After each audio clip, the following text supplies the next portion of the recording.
Farodhi TV, wega umagana mushie.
Chochote Mungu anaweza ona kinaweza mzuilia uwepo wa Mungu.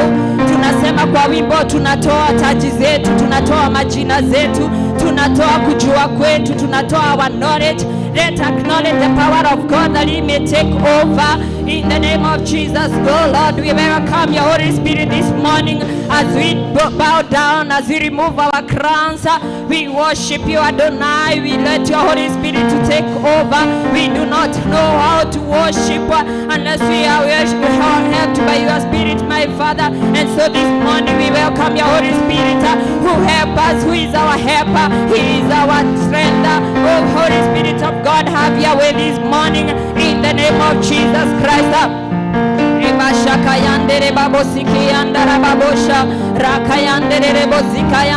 We acknowledge your power this morning. We acknowledge your we acknowledge your power this morning. We acknowledge your understanding. We acknowledge your divine help, oh dear God, in the name of Jesus Christ. We worship you. We adore you, King of glory. You are worthy of our worship. You are worthy of our worship this morning. As we bow and lift our hands up, oh dear God, receive our praises, oh God. Receive our praises from the deeper part of our hearts, oh God. You reign in this place. You reign in this altar. You reign even in the congregation, my Father. You reign even in our surrounding. You reign in this area, my God. You reign in our Kenya, in our country, Kenya. You reign, our Lord, all over the world, Lord, you reign. This is the name that God you gave us, the name of Jesus Christ, where it is mentioned and demons tremble. We call upon the name of Jesus Christ. Take over now. Take over our service today.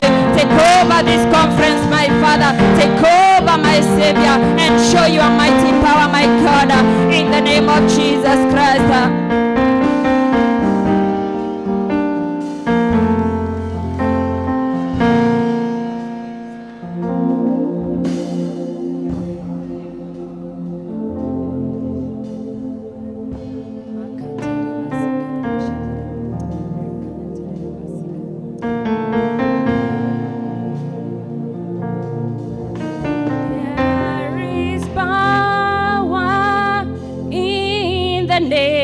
of Jesus.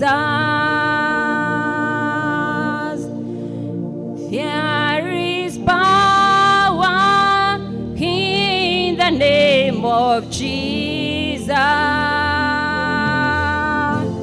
to break every chain, to break every chain, to break every chain, to break every chain, to break every chain, to break every chain. We sing this power. There is power in the name of Jesus. There is power. There is power in the name of Jesus. There is power. There is power in the name of Jesus. Power to heal. There is power in the name of Jesus to break every chain, break every chain, to break every chain, to break every chain, to break every chain, to break every chain, to break every chain. Let's sing. There is power in the name of Jesus. There is power to heal and restore. There is power in the name of Jesus to break every chain, to break every chain, to break every chain, to break every chain, to break every chain, to break every chain. Oh, there is power, working power. There is power, mighty power to break every chain, to break every chain, to break every chain, to break every chain, to break every chain, to break every chain. There is power, there is power in the name of Jesus. This is the name that we were given. There is power in the name of Jesus to break every chain, to break every chain, to break every chain, to break every chain, to break every chain, to break every chain. There is power in the name of Jesus. There is power in the name of Jesus to break every chain, break every chain, break every chain, break every chain, break every chain, break every chain. Call that power. There is power in the name of Jesus. There is power. There is power in the name of Jesus. Break every chain, to break every chain, to break every chain, to break every chain, to break every chain, to break every chain. There is power, there is power in the name of Jesus. There is power, there is power in the name of Jesus. Break every chain, to break every chain, to break every chain, to break every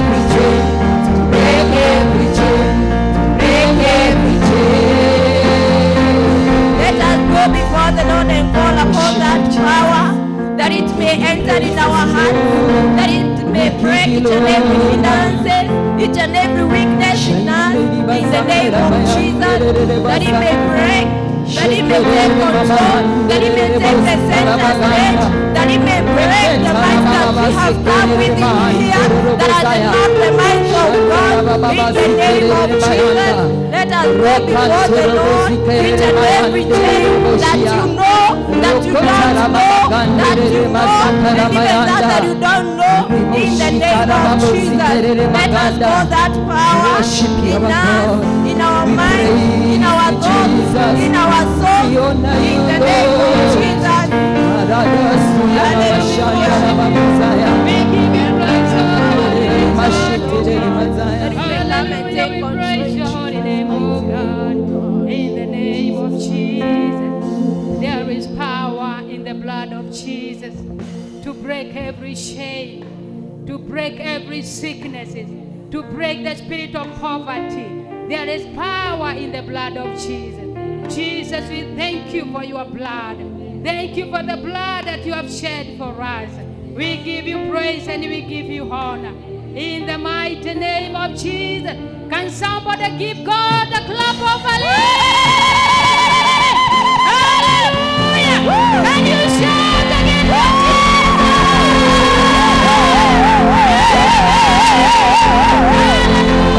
Jesus? We bless you, Jesus. Amen. Amen.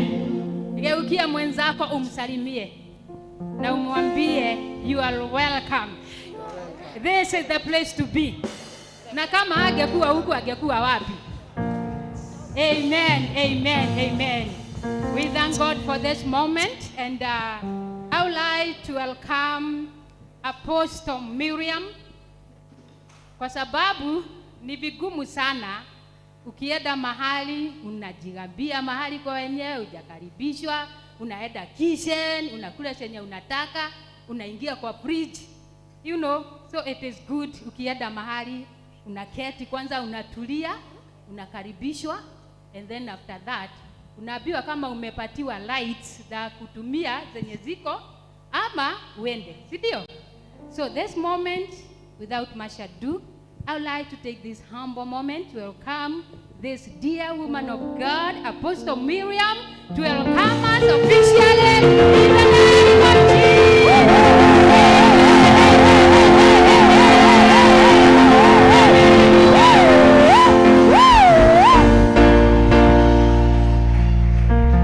Hallelujah. Amen. Praise the Lord. Amen. Bwana Yesu asifiwe. Amen. Bwana Yesu atukuzwe. Amen. Mwathani agoshwe. Amen. Hallelujah. Amen. Are you happy to be in the presence of the King? Yes.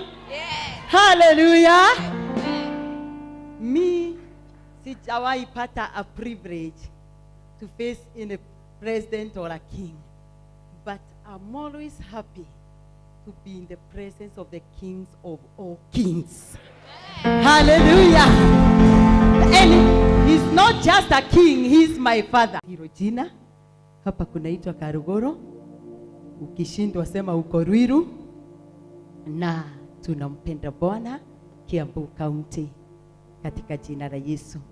Kanisa linaitwa Fountain of Grace and Holiness, kisima cha neema na utakatifu. Bwana Yesu asifiwe. Na tuko hapa, na mimi naitwa Apostle Miriam na nimeokoka. Yesu ni Bwana. Nawakaribisha sana sana sana, sijui niseme na maneno gani. Nawakaribisha katika nyumba ya baba yako katika jina la Yesu. Niko na mume ambaye ndiye Pastor Paul.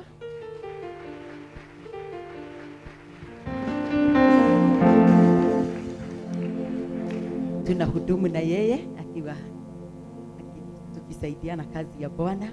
Ako katika pande ya praise, na sina mengi ila kuambia mimi tu niko kama nyinyi na ngojea kutoka kwa Bwana.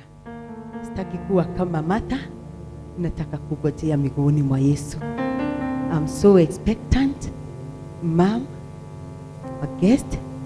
You're so much welcome. Moyo wangu nimeweka wazi kile Bwana anataka nasi siku ya leo katika jina la Yesu. Wale wametoka safari za mbali, za karibu, poreni kwa safari, karibuni sana. Sana katika jina la Yesu. Na nitawapa mtu ambaye atawapa geography hapa ili kila mmoja akaweze kujua. Mama Ian, karibu kwa dakika chache kaweze kutuambia, kwa sababu labda kuna mtu amefika na angetaka kutoka, kaweze kutuambia mahali hapa kunakaa namna gani. Asante Apostle. Bwana apewe sifa. Haleluya.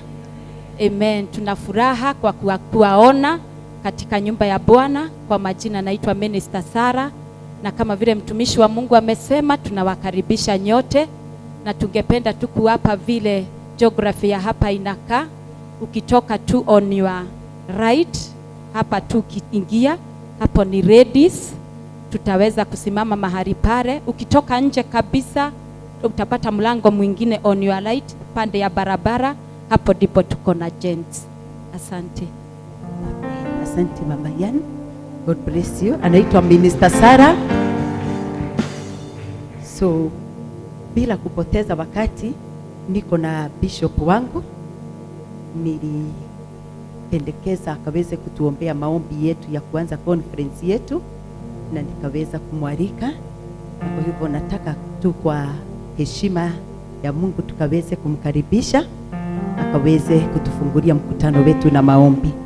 Karibu Bishop Gathuma.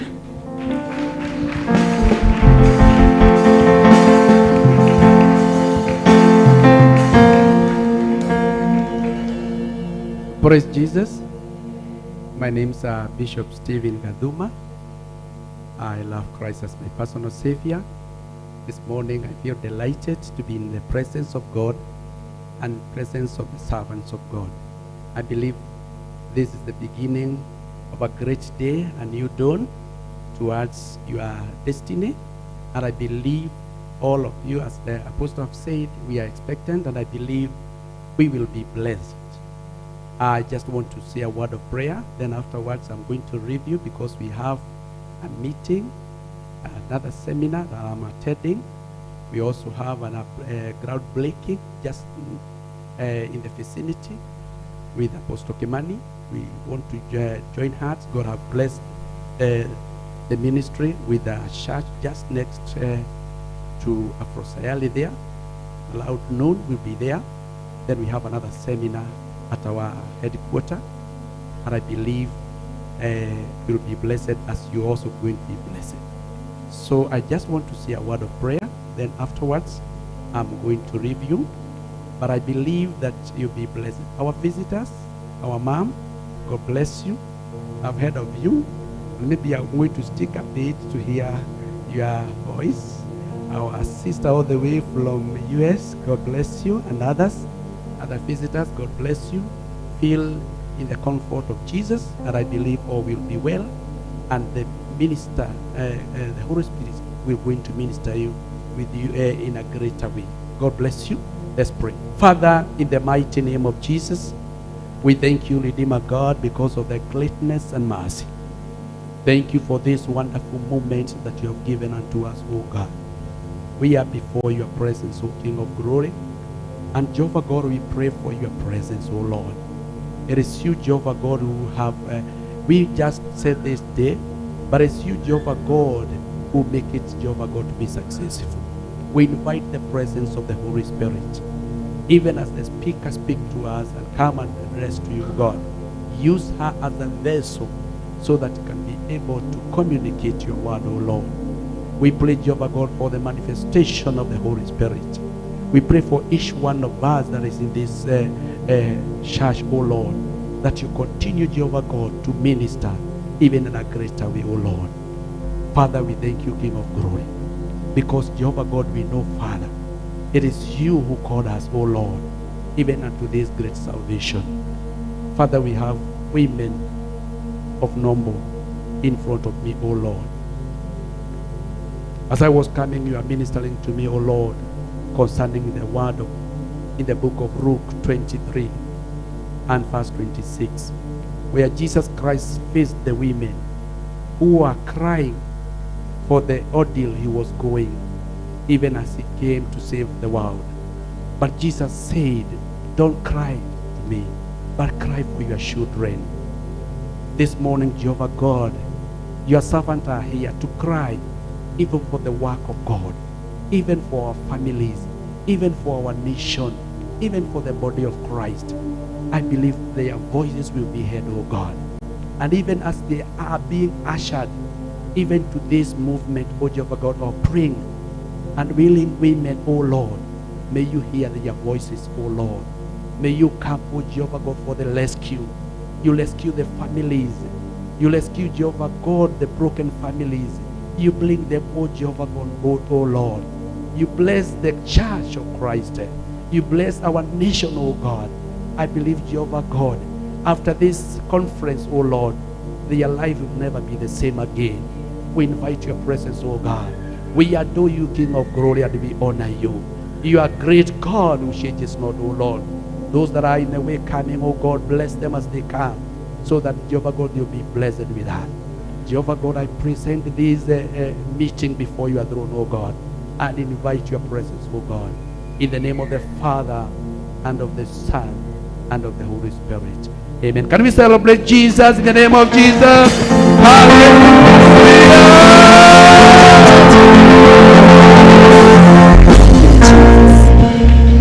Hallelujah. I'm a teacher, and also I'm an evangelist. And I want to be one great shout. Hallelujah. Sauti moja kubwa ya wamama wa Yesu, ya wale ministers ambaye Mungu ameteua. Nikisema 1, 2, 3 to shout hallelujah. Hallelujah!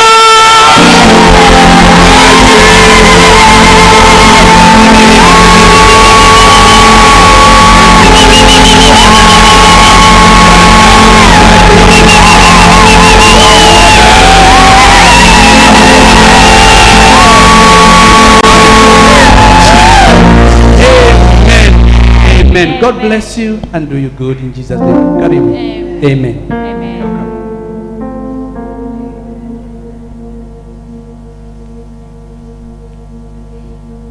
Hallelujah. Amen. Can we clap for the man of God?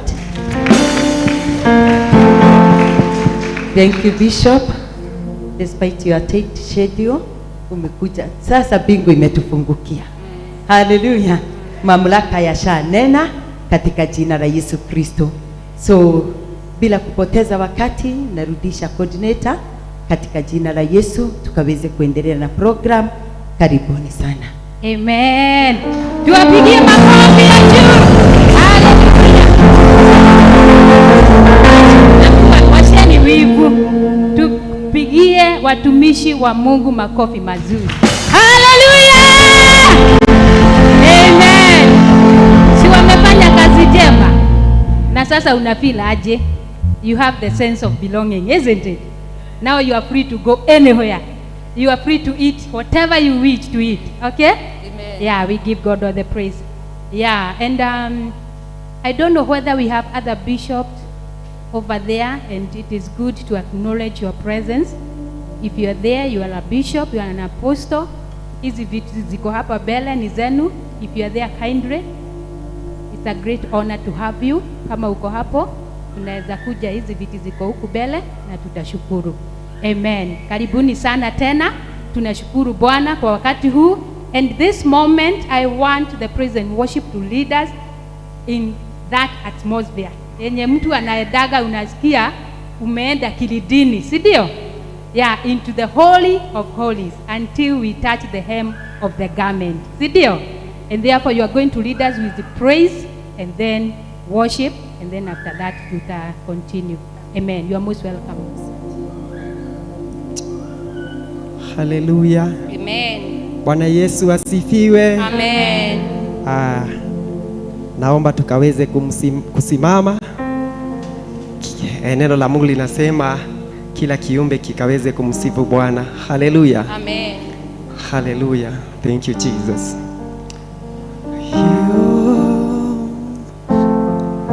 You deserve all the glory Yahweh, Yahweh, you deserve all the glory. Yahweh, Yahweh, you deserve all the glory. Yahweh, Yahweh, you deserve all the glory.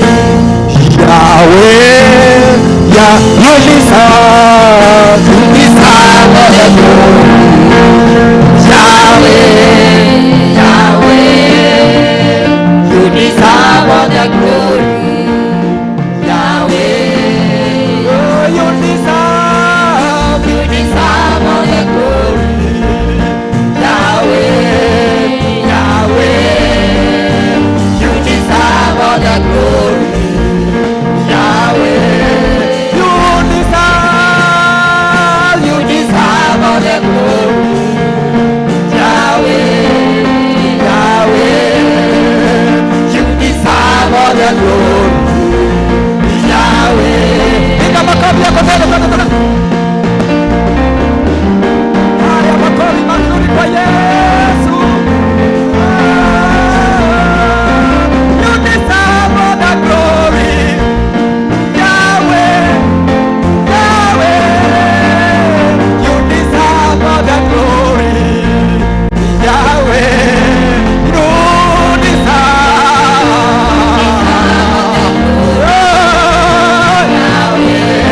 Yahweh, you deserve all the glory. Yahweh, you deserve all the glory.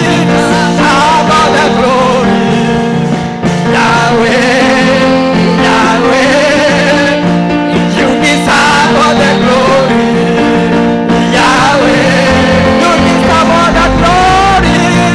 You deserve all the glory. Jehovah, Shalom,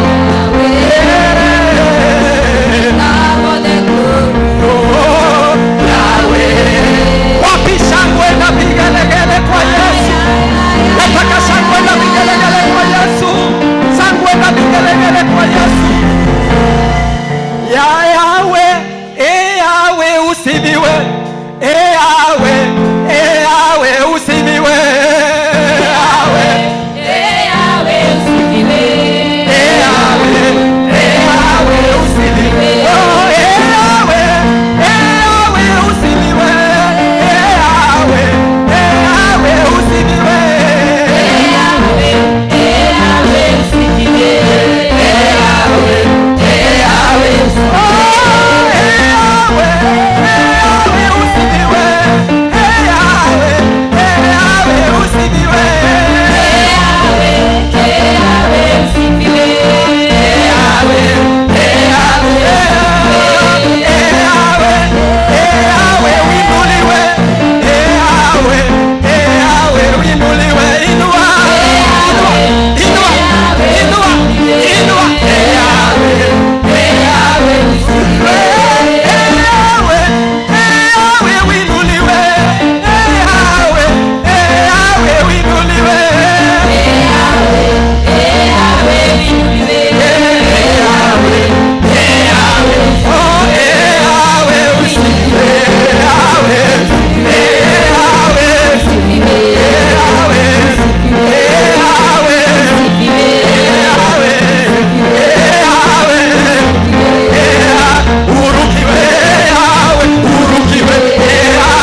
Bwana vigelegele, vigelegele kwa furaha. Pigeni Bwana vigelegele, vigelegele kwa furaha. Pigeni Bwana vigelegele, vigelegele kwa furaha. Pigeni Bwana vigelegele, vigelegele kwa furaha. Ametubariki,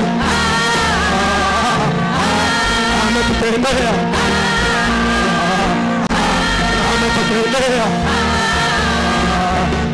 Wapi shangwe na vigelegele? Mambo sawa sawa, mambo sawa sawa.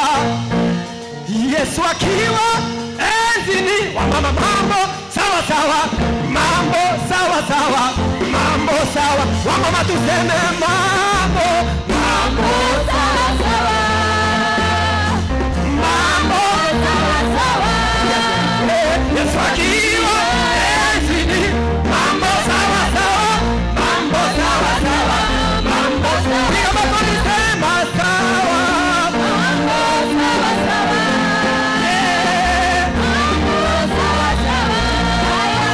Yesu akiwa enzini, mambo sawa sawa, mambo sawa sawa, mambo sawa. Yote ni sawa.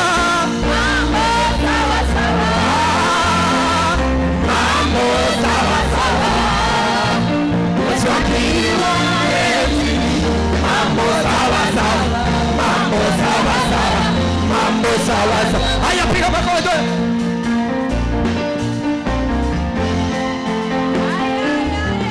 Makofi mazuri. Haleluya, haleluya, haleluya. Let us now praise him. Mungu yu mwema, ae, Mungu yu mwema, Mungu yu mwema, ae, Mungu yu mwema. Haya, makofi. Haya, nisikie makofi ya mababa. Oh, Mungu yu mwema, ae, Mungu yu mwema, ae, Mungu yu mwema, ae, Mungu yu mwema. Sema yu mwema, Mungu yu mwema, ae, Mungu yu mwema. Sema haya, twende mabega, mabega, mabega.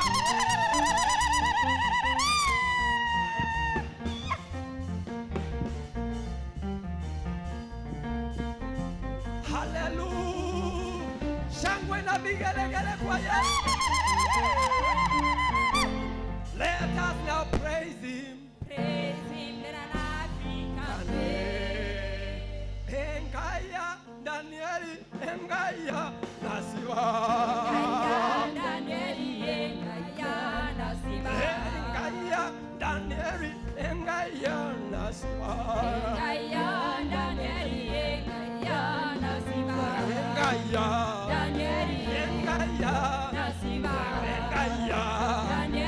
Engaya wapi Masai kwa kanisa la Bwana?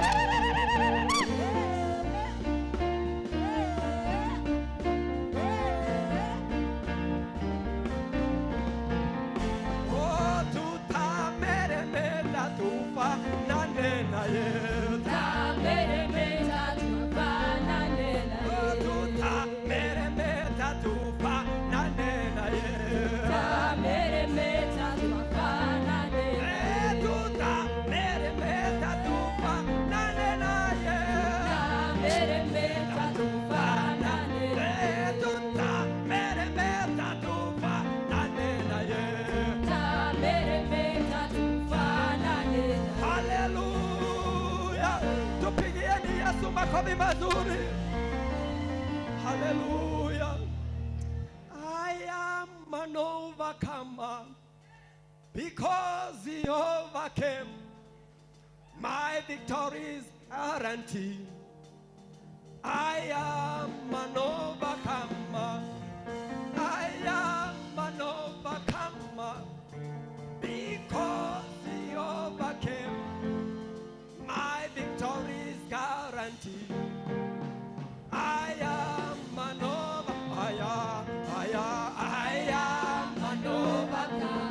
Me because you overcame.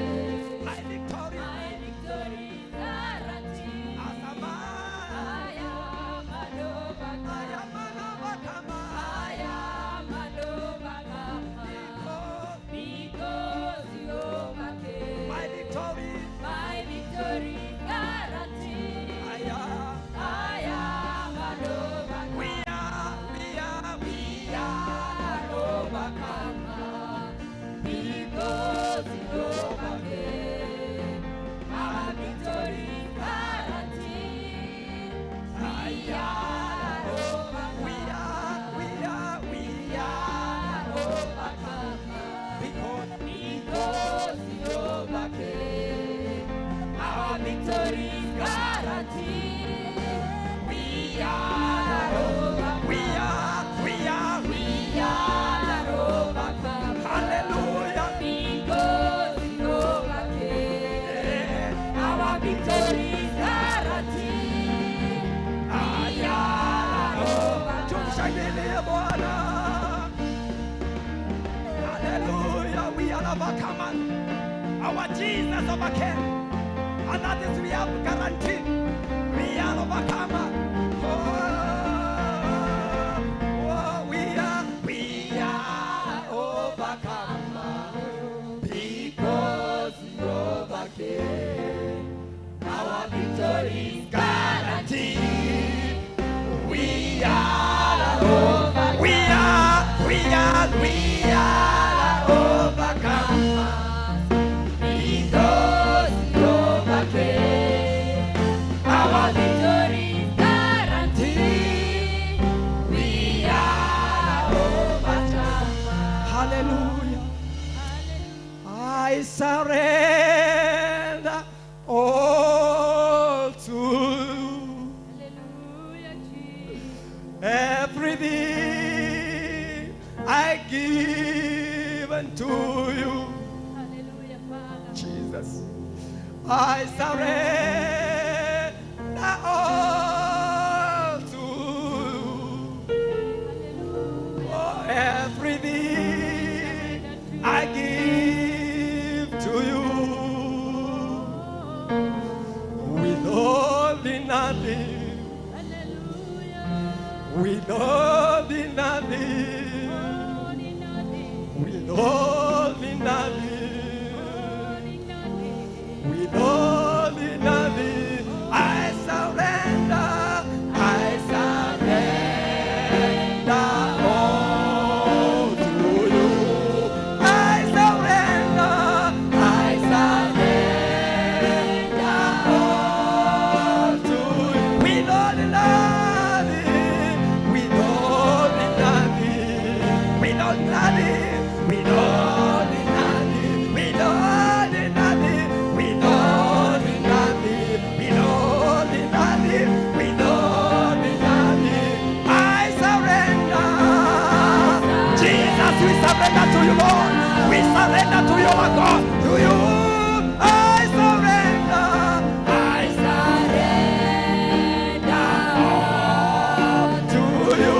Withholding nothing. Withholding nothing. Withholding nothing. Withholding nothing. Withholding nothing. Withholding nothing. Shakataraba, withholding nothing. Withholding nothing. Jesus, we surrender. I surrender all to you. Everything I give to you. I surrender all to you. Everything I give to you. We know nothing. We know nothing. We know nothing.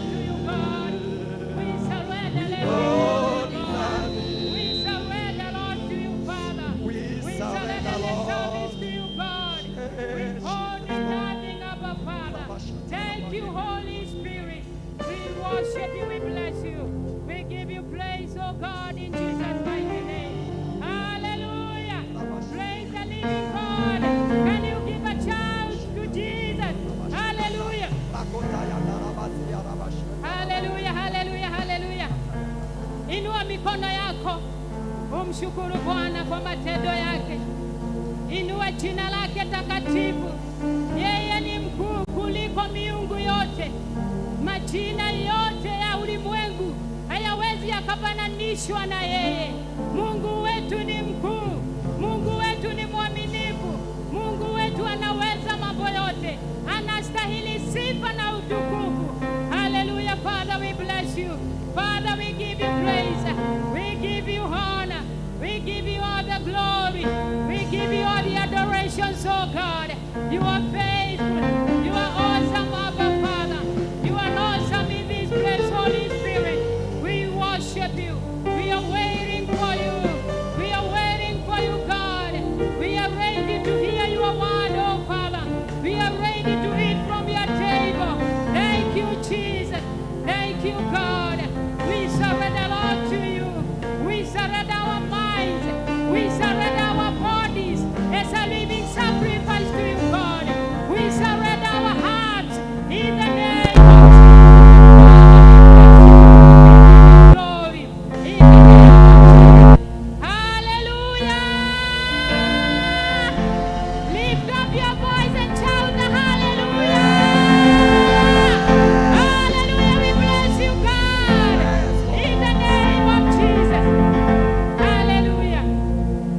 voice here.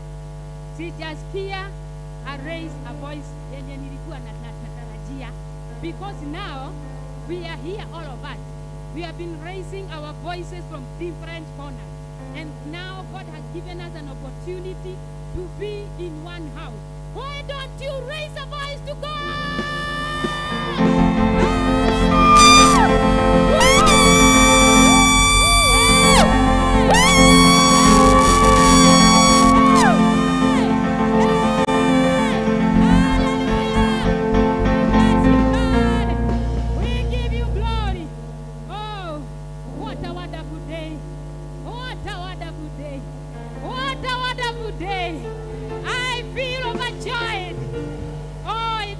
Jesus, thank you for giving us this opportunity. We give you praise, oh God, in Jesus' name. Amen. Amen. Sasa kuna kitu nataka tufanye, kwa sababu tume acknowledge the King of Kings, who is our God. And therefore, this moment, nataka to recognize our kings in the house. Do we have kings in the house? Our kings in the house. Our bishop. Other revelants. Do we have kings in the house? If you are a king, not a queen, a king, just lift up your hands wherever you are. Yeah, I can see them. I can see them.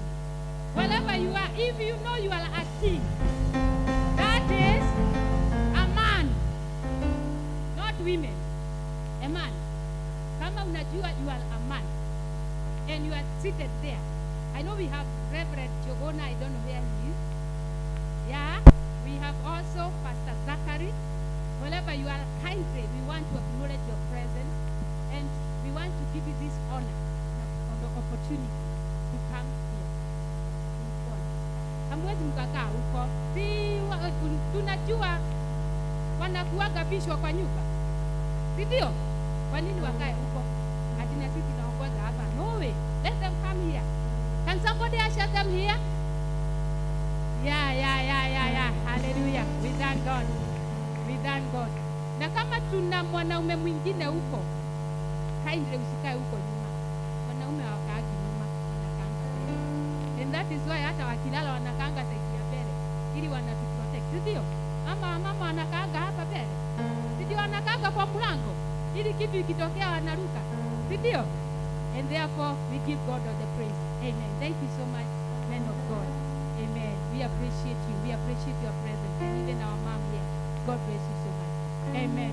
This moment, before we welcome our dear mom, I want to appreciate the praise team. They have done a great job. See them? And they look so beautiful. Appreciate them. Appreciate these gifts in the name of Jesus Christ. Thank you so much, men and women of God. May God bless you. And you are going hard. You are going far in the name of Jesus. Nations are waiting for you. Just get ready. And tukimaliza hii conference, I'm telling you, your life will never be the same again. Amen. In Jesus' name. And therefore, I would like to take this humble moment, and everybody, you must be standing right now, because the one that I'm about to bring here, all of you, I know that you want to know her or him, isn't it? And therefore, without much ado, I would like to take this humble moment in the presence of men and women of God to welcome our dear mom, Apostle Elizabeth. Hallelujah! Pigiani makofi. Hallelujah! Hallelujah! Hallelujah! Amen! Amen! Amen. Hallelujah. Praise the Lord. Bwana Yesu asifiwe. Hallelujah. The Bible says that make a joyful noise unto the Lord. Oh, ye lands. Woo! Make a joyful noise unto the Lord. Hallelujah. Hallelujah. Amen. Amen. Amen. I salute you all in the name of Jesus Christ. How are you doing? I'm so humbled to see you people. You are looking so beautiful, so handsome kings here. Oh my goodness. Can you imagine how heaven will be if this is just what can we call it? A little percent according to how heaven will be. Can you just close your eyes in a second and start to see if this is what we are seeing here? What about heaven? Hallelujah! And turn to your neighbor, tell your neighbor, let us.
Bishop, please rise up so that I can appreciate you when you are rising up, and I'll be feeling good to do that. Kama uko hapa, yes. Kama uko hapa, wewe si wa raise a voice to God, na wewe ni pastor, bishop. Tuwapatie mic tu kila mtu mahali alipo aseme jina lake, ndio tuweze kubarikiwa pamoja katika jina la Yesu. Bwana Yesu asifiwe. Hallelujah. I'm so grateful this morning. I'm Pastor Lucy Mudoni. We serve together with Apostle Miriam in Session Ministry and Bishop Gaduma. Niko pale Jiro. Allow me just to give a short testimony that I'm blessed today because allowed 22 years ago, nikiwa msichana wa shule, niliwekelea mikono na nikaomba Mungu siku moja nikutane. I have three people ambao nilikuwa nasoma vitabu zilikuwa zinaitwa Revival Springs. That was Evangelist Teresia Wairimu, Bishop Margaret Wajiro, na Evangelist Mama Mwai. When I came, I felt shocked. Praise the name of the Lord. Amen. Niliwekelea mikono nikiwa high school, so desperate for God, nikaambia Mungu tunisaidie siku moja nikutane na hawa wamama. Oh, I'm so humbled today. Praise the Lord. I'm grateful. God bless you. Amen.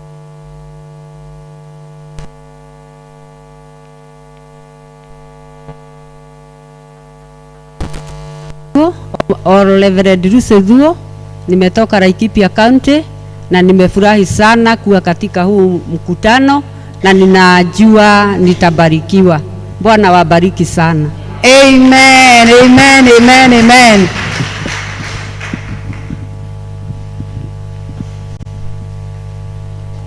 Ipitishwe.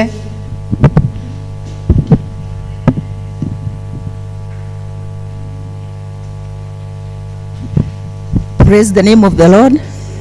Bwana asifiwe. Amen. Naitwa Pastor Grace na hudumu na kanisa inaitwa Jesus Springs of Life. Uko bali sana kuliko kwa hapa Ruai. Nilipata invitation si kutoka kwa hapa, nimeinvitiwa kutoka Bali na nikasema nitakuja, nimekuja nikiulizia, na tuko na marafiki wangu hapa washashe na nataka kubarikiwa na nyinyi. Amen. Tuwapigie makofi mazuri, na tunao watumishi wa Mungu wameketi hapa mbele. Kuna Bishop Nimrod, tafadhali umenistua na nimenyenyekea sana. Mungu akubariki.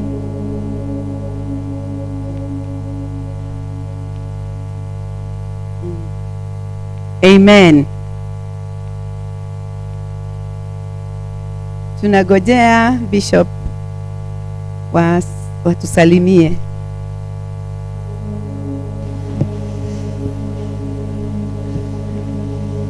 Iko wapi microphone? Hallelujah. Amen. I greet you all in the name of Jesus. How are you? Simsema amen vizuri. Are you excited to be alive this morning? Yes, my name is Bishop Nimrod. I'm born again. I love Jesus. And I'm in Nairobi, Kenya, in a small village called Seattle. Amen. So I came here through the courtesy of Apostle Elizabeth.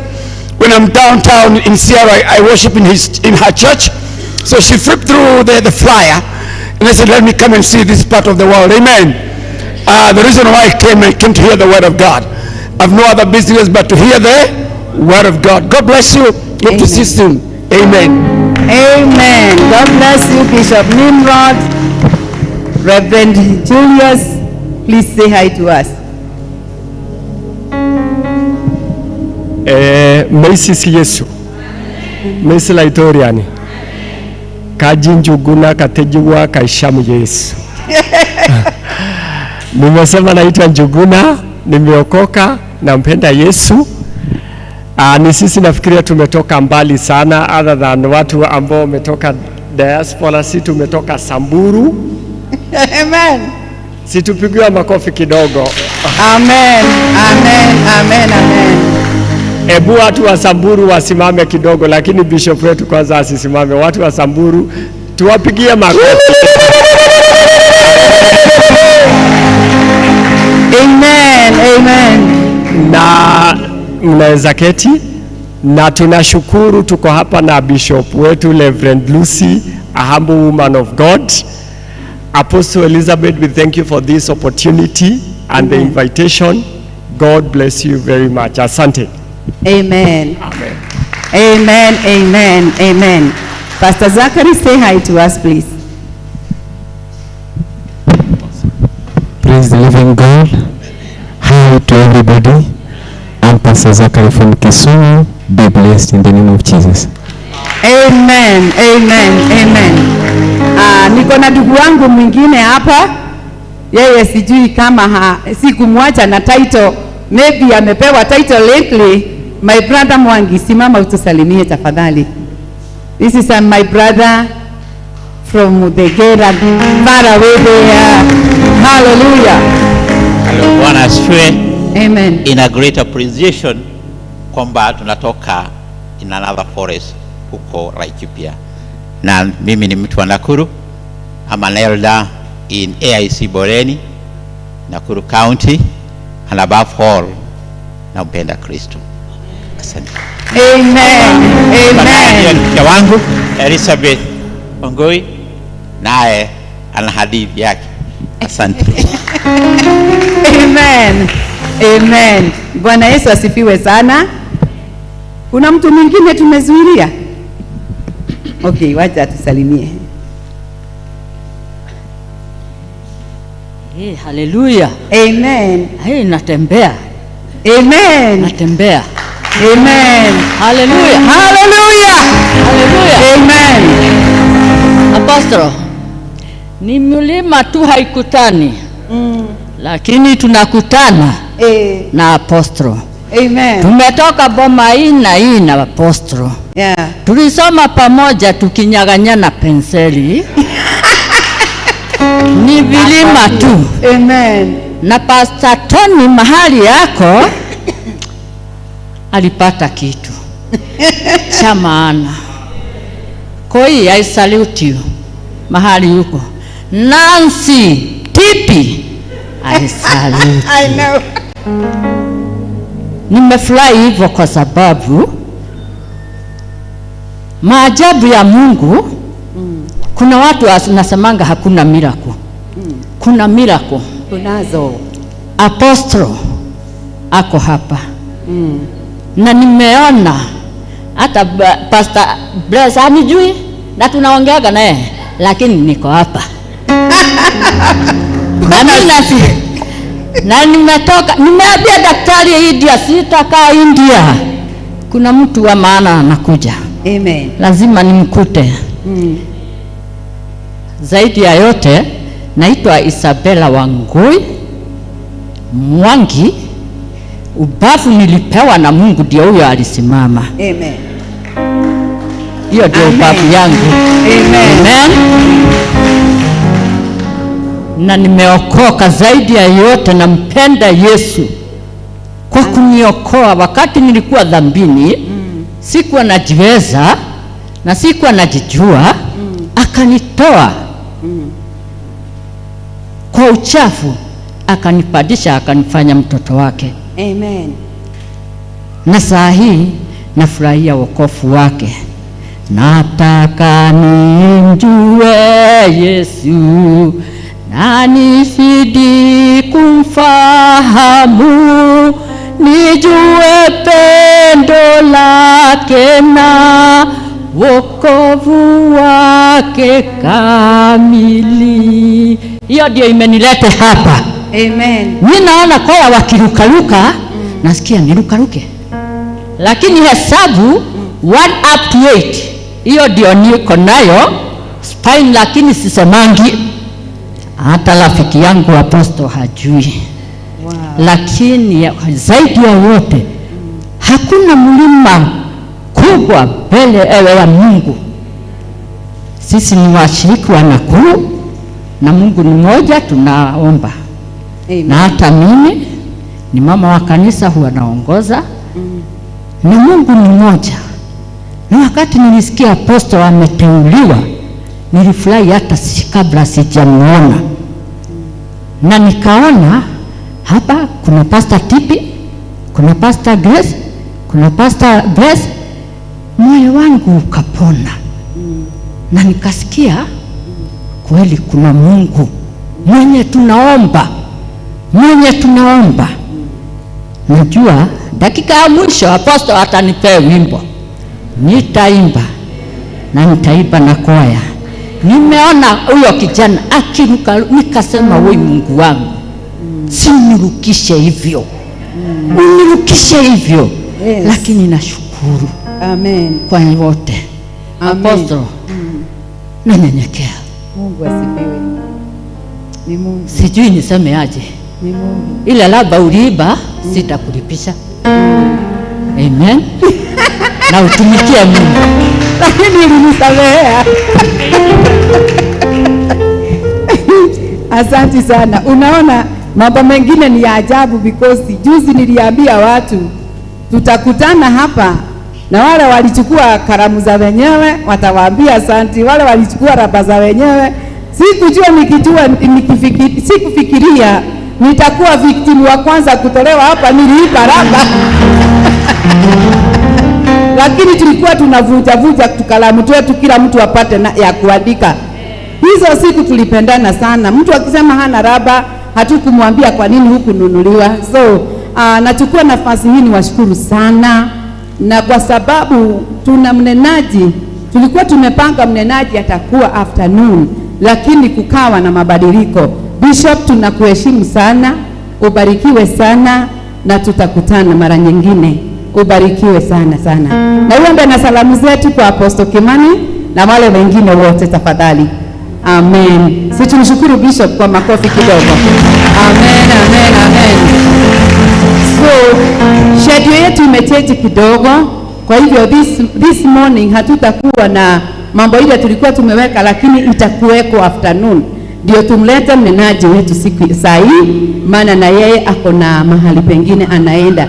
But before nilete mnenaji wetu, nataka tu ni waheshimu watu kulingana na counties ambazo wametoka. Tu appreciate nikisema Marsabit County inasimama. Marsabit County. Hallelujah. Tupigie Bwana Yesu makofi ya shangwe na vigelegele. Samburu County wasimame.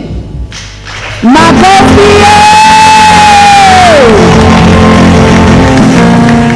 Laikipia County wasimame.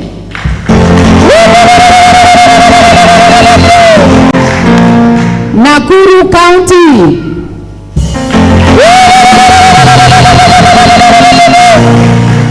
Ni kaunti nyingine gani isipokuwa Nairobi na Kiambu? Kisumu, oh my goodness. Kisumu County.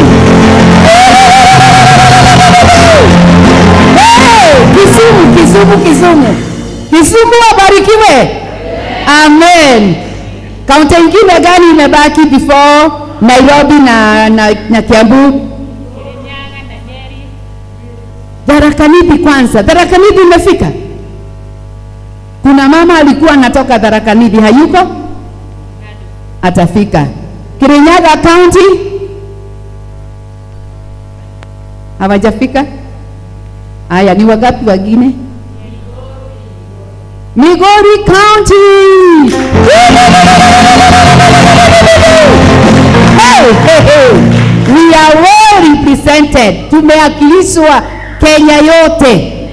Kenya yote. Bwana asifiwe. Na sasa Kiambu County. Kiambu County.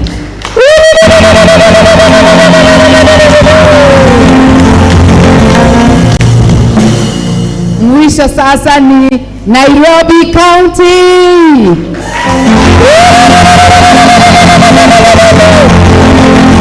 Amen. Amen. Na mwisho kabisa Seattle County.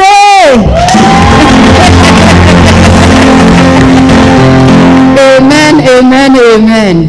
It is a great honor. Oh, nimeambiwa nisiongee Kizungu. Na unajua tunachukulia hata hii mkutano, unajua ni international. Sijui kama tutatafuta interpreter, maana kuna watu international wasikii language ya Kiswahili.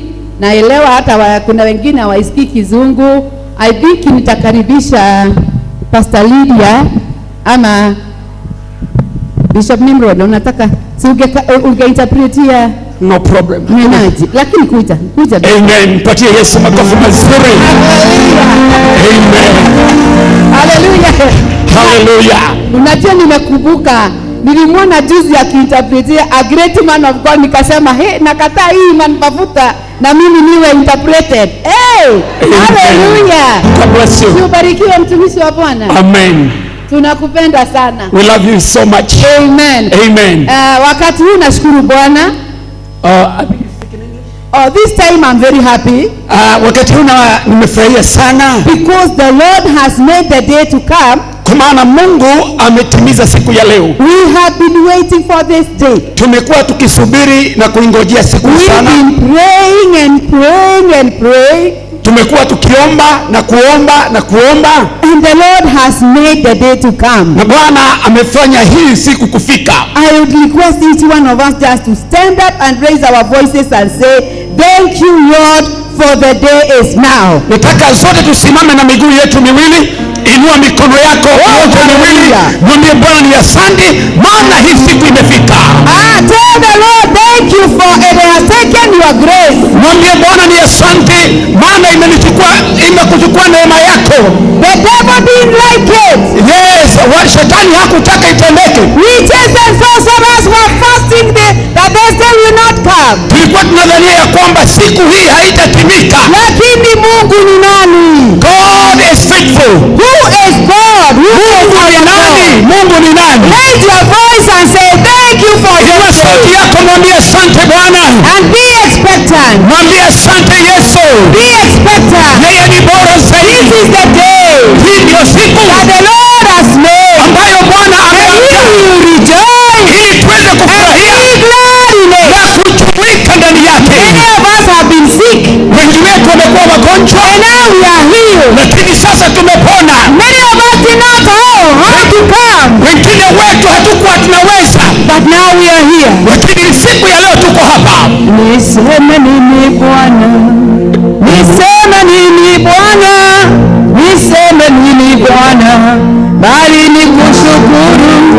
Niseme nini Bwana? Niseme nini Bwana? Niseme nini Bwana?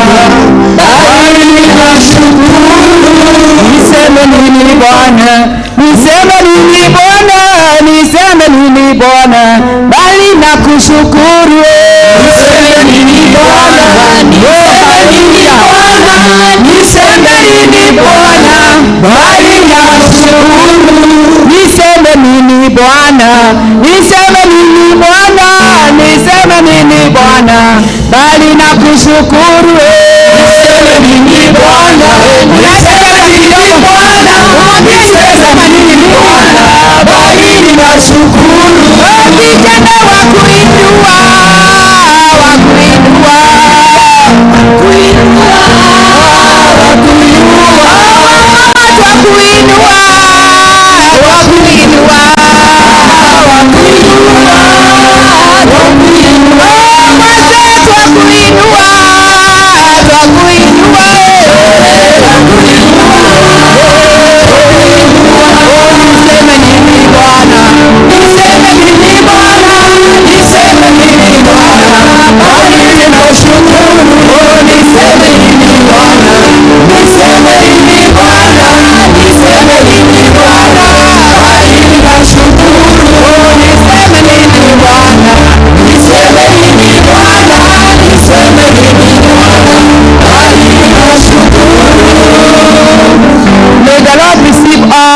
glory. Mungu apokee utukufu wote and all the honor na heshima yote and all the worship na hata ibada yote now sasa and forevermore. na hata milele. Amen. Amen. We can sit down. Naomba tukae kwenye viti vyetu so that I can bring the woman of God. ili niweze kuleta mwanamke mtumishi wa Mungu. We have the woman of God I honor so much. Tuko na mtumishi wa Mungu ambaye namheshimu sana. She's among us the mothers of the nation. Yeye ni kati ya baadhi ya wamama wa taifa kiroho. And when we were looking to get a guest speaker, na wakati tulipokuwa tunatafuta mhubiri mgeni, the Lord put her in my heart. Mungu akamweka ndani ya moyo wangu. And I told God, if it is you Lord, na nikasema ikiwa ni wewe Bwana, let me just call her and she answer my call. Wacha nione kana Bwana atajibu mwito wangu. And when I called, na nilipompigia simu, her secretary was just holding the phone like this. Na yule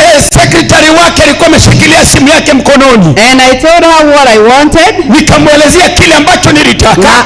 And she told me like 10 minutes I can call back. She'll be in her office. She'll speak to me. Akanipa dakika kama 10, akaniambia nitakuwa kwenye ofisi ataniongelesha.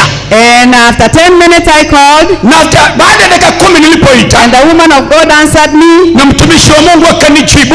We know each other. Tunafahamikiana sana. Even when she is in Seattle, I cook for her ugali. Hata wakati yako Seattle nampigia ile ugali. You know people say in America we don't have ugali and sukuma. Ask her. Unajua watu wengi wanasema Marekani hakuna ugali na sukuma wiki, muulizeni yeye. So because of time, lakini kwa ajili ya muda, I'm so humble to bring the woman of God. We call her Evangelist Mama Mwai, but her name is Evangelist Grace Manjao. Majina yake tunamwita Mama Mwai, lakini sasa yeye ni Grace Manjao. Tusimame zote. Hallelujah! Piga makofi mazuri. Hallelujah! Amen. Amen. This woman is a lioness. Huyu mama ni simba jike. This woman is a warrior. Huyu ni shujaa wa Mungu. She takes women to places you cannot even imagine. Yeye anapeleka wamama maeneo ambayo huwezi hata tafakari. And she has a big ministry and a big heart for women and the body of Christ. Na ana huduma kubwa na moyo wake ni mkubwa sana kwa ajili ya kina mama. She is a mother to many. Yeye ni mama kwa wengi. If you are here, kama uko hapa and you feel you need a mother figure in the nation, na unahisi unahitaji mama mlezi kwenye maisha yako, she is always there. Yeye siku zote yuko. If you don't get her in the office, the secretary will tell you after 20 minutes or 30 minutes, and whatever they say, it is true. Kama hutampata secretary akikwambia baada ya 10 dakika 20 utampata na kile anachokuambia ni kweli. I'm going to allow her. Nataka nimruhusu yeye into the presence of the Lord. Tukiwa ndani ya uwepo wake Mwenyezi Mungu. He will be ushered to us by the Holy Spirit. Na yeye ataletwa kwetu sisi na Roho Mtakatifu. We were talking and she was telling me, what do you want me to say? I said, I don't know. Ask the daddy what you want to tell his daughters and sons. And she knew that. She wanted me just to say something. Today. Amen. It is the day. Hii ndio siku. I am so expectant. Mimi ninatarajia sana. I can't wait to see what is about to be birthed in this place. Siwezi kungojea kuona kile ambacho kitazalishwa kwa Open your heart, my dear sister and brother. Fungua moyo wako ndugu na dada yangu. And surrender everything to the Lord. Na usalimishe yote kwa Bwana Yesu. Father God, we thank you. Mungu Baba, tunakushukuru. We thank you for your servant, oh God. Tunakushukuru kwa ajili ya mtumishi wako. We have seen you use her in a mighty way. Tumeona ukimtembeza katika njia kubwa sana. Even today we are expecting you to do the same. Na hata siku ya leo Bwana tunatarajia ufanye vivyo hivyo. Use our Father God. Umtumie Mungu wetu for your glory and honor. Kwa ajili ya utukufu na heshima yako. We receive your anointing this afternoon. Tunapokea upako alasiri ya leo. In the name of the Father, the Son and the Holy Spirit. Katika jina la Baba, la Mwana na la Roho Mtakatifu. Let's welcome her. Amen. Thank you. God bless you. Mungu akubariki. Wow, our God is so good. Mungu wetu ni mwema sana. Maybe before you sit, can we stand? Labda kabla hujaketi, naomba tusimama tena na miguu yako. This time we are standing for the King of Kings. Wakati huu tunasimama kwa ajili ya mfalme wa wafalme. And for the Lord of glory. Na kwa Bwana wa utukufu wote. If it were not of Jesus, kama sio Yesu Kristo, you and me would not be here today. Haungekuwa mahali hapa siku ya leo. But because of his goodness. Lakini kwa ajili ya wema wake. Because of his love. Kwa ajili ya upendo wake. Because of his mercy. Kwa ajili ya rehema zake. We are here. Tuko hapa siku ya leo. This far the Lord has brought us. Na Bwana ametuleta umbali huu. Why don't we lift up our hands? Kwa nini usiinue mikono yako yote miwili? Lift them right up. Inua mikono juu kabisa. Both hands if you have them. Mikono yote miwili uko na mikono. I want you to put them together for Jesus. Nataka umpigie Bwana Yesu makofi mazuri. Hallelujah. Jesus. Yes. For Jesus. Yesu makofi mazuri. Yesu. His name is Jesus. Hallelujah. Jina lake ni Yesu. The Son of the Most High God. Bwana wa Mungu aliye hai sana. He is the great I am. Yeye ndiye aliye. He is the Alpha and Omega. Yeye ndiye mwanzo na mwisho. He is the way, the truth and the life. Yeye ndiye njia, kweli na uzima. He is the forgiver of sinners. Yeye ndiye anayesamehe wenye dhambi. He is the hope of the hopeless. Yeye ndiye tumaini ya wale wasiotumaini. Of the sick. Yeye ndiye anayeponya wagonjwa. He is the deliverer of those who are bound. Yeye ndiye anayekomboa wale ambao wamefungwa. He is the peace of those who are troubled. Yeye ndiye amani ya wale wanaosumbuka. He is the governor of the earth. Yeye ndiye mtawala, mmiliki wa dunia hii. He is life. Yeye ndiye uzima. He is everything. Yeye ndiye mambo yote. He is the source of our joy. Yeye ndiye chanzo cha furaha yetu. He is the source of our strength. Na yeye ndiye chanzo cha nguvu yetu. He is called the Word of God. Yeye anaitwa neno la Mungu. Shall we have our seat? Naomba usikae chini, kaa kwenye kiti chako. Amen. I'm excited to be here today. Nimefurahia sana kuwa mahali hapa siku ya leo. This is a great conference. Huu ni mkutano, kongamano ya nguvu sana. We have representation from different counties. Tumeweza kuwakilishwa kutoka kaunti zote. And there is a reason. Na kuna sababu why God has brought you here. Kwa nini Mungu amekuleta kwenye mkutano huu? I remember we had our conference some 2 years ago. Nakumbuka tulikuwa na kongamano yetu miaka miwili ambayo imepita. That was in Nakuru. Hapo ilikuwa kule Nakuru. And before we went, as we were praying, na kabla sisi kuondoka, tulipokuwa tukiomba, the Lord told me, Bwana akaniambia, when you go there and the people come, utakapoenda kwenye ule mkutano na watu waje, I want you to ask them, nataka wewe uwaulize wao, why did you come? Ni kwa nini umekuja kwenye mkutano? Why? Kwa nini umekuja?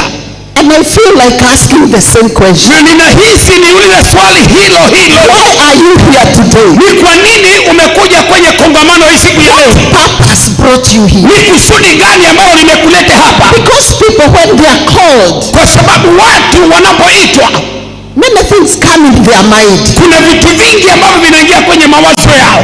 Why I want to go to that conference? Ni kwa nini nataka kuingia kwenye ule mkutano?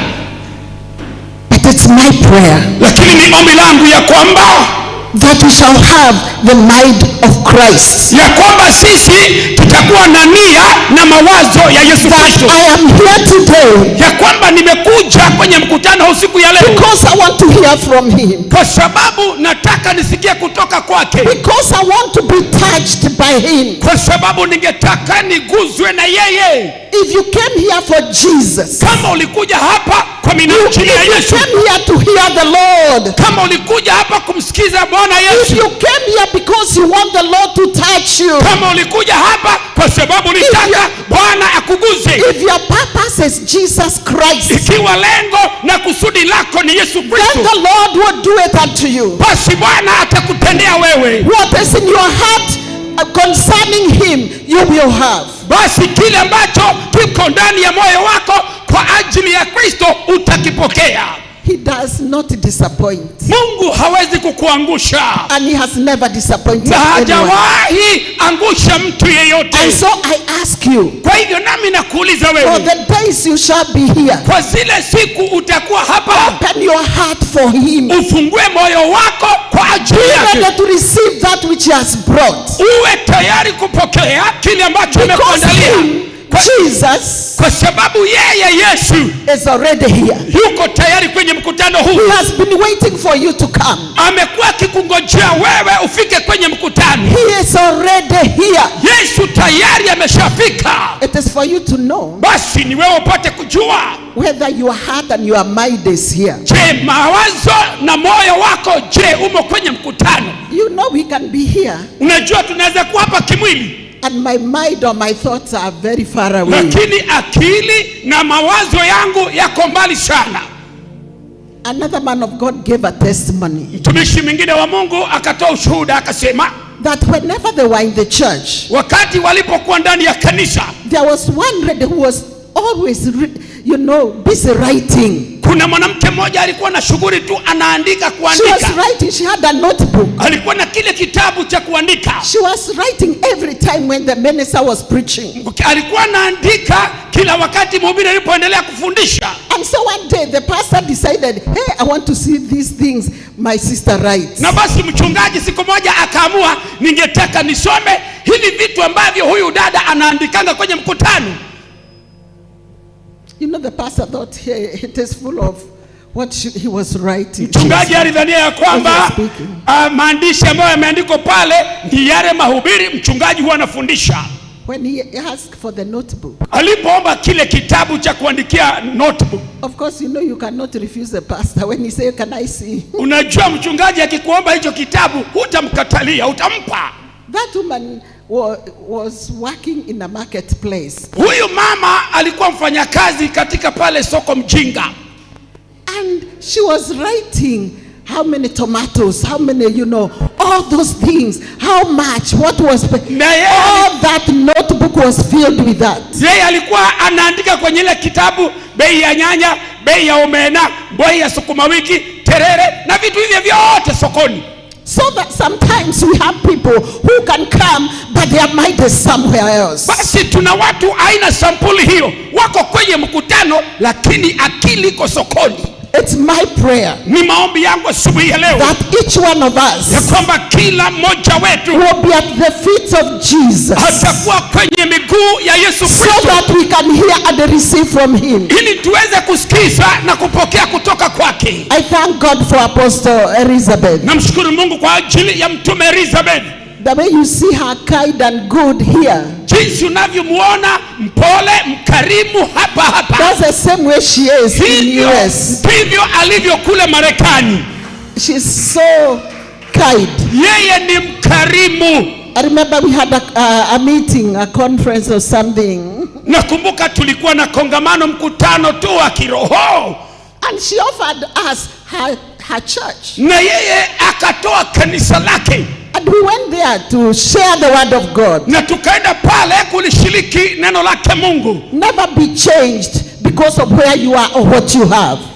Hallelujah. Usiweze kubadilika kwa ajili ya kile ulicho nacho na mahali ambako umehamishwa. She's a beautiful lady. Yeye ni mama mrembo, maraika kasoro mkia. And her beauty is not on the outside but also inside. Na urembo wake tu sio huku nje, hata ndani wembe ni huo huo. I thank God for the great work you are doing for God. Namshukuru Mungu kwa ajili ya kazi kubwa unayomtendea Mungu. It takes warriors. Inachukua watu mashujaa. To have a vision. Kuwa na maono. And to rise up and do what God has called them to do. Na kusimama na kutenda kile Mungu amewaita kufanya.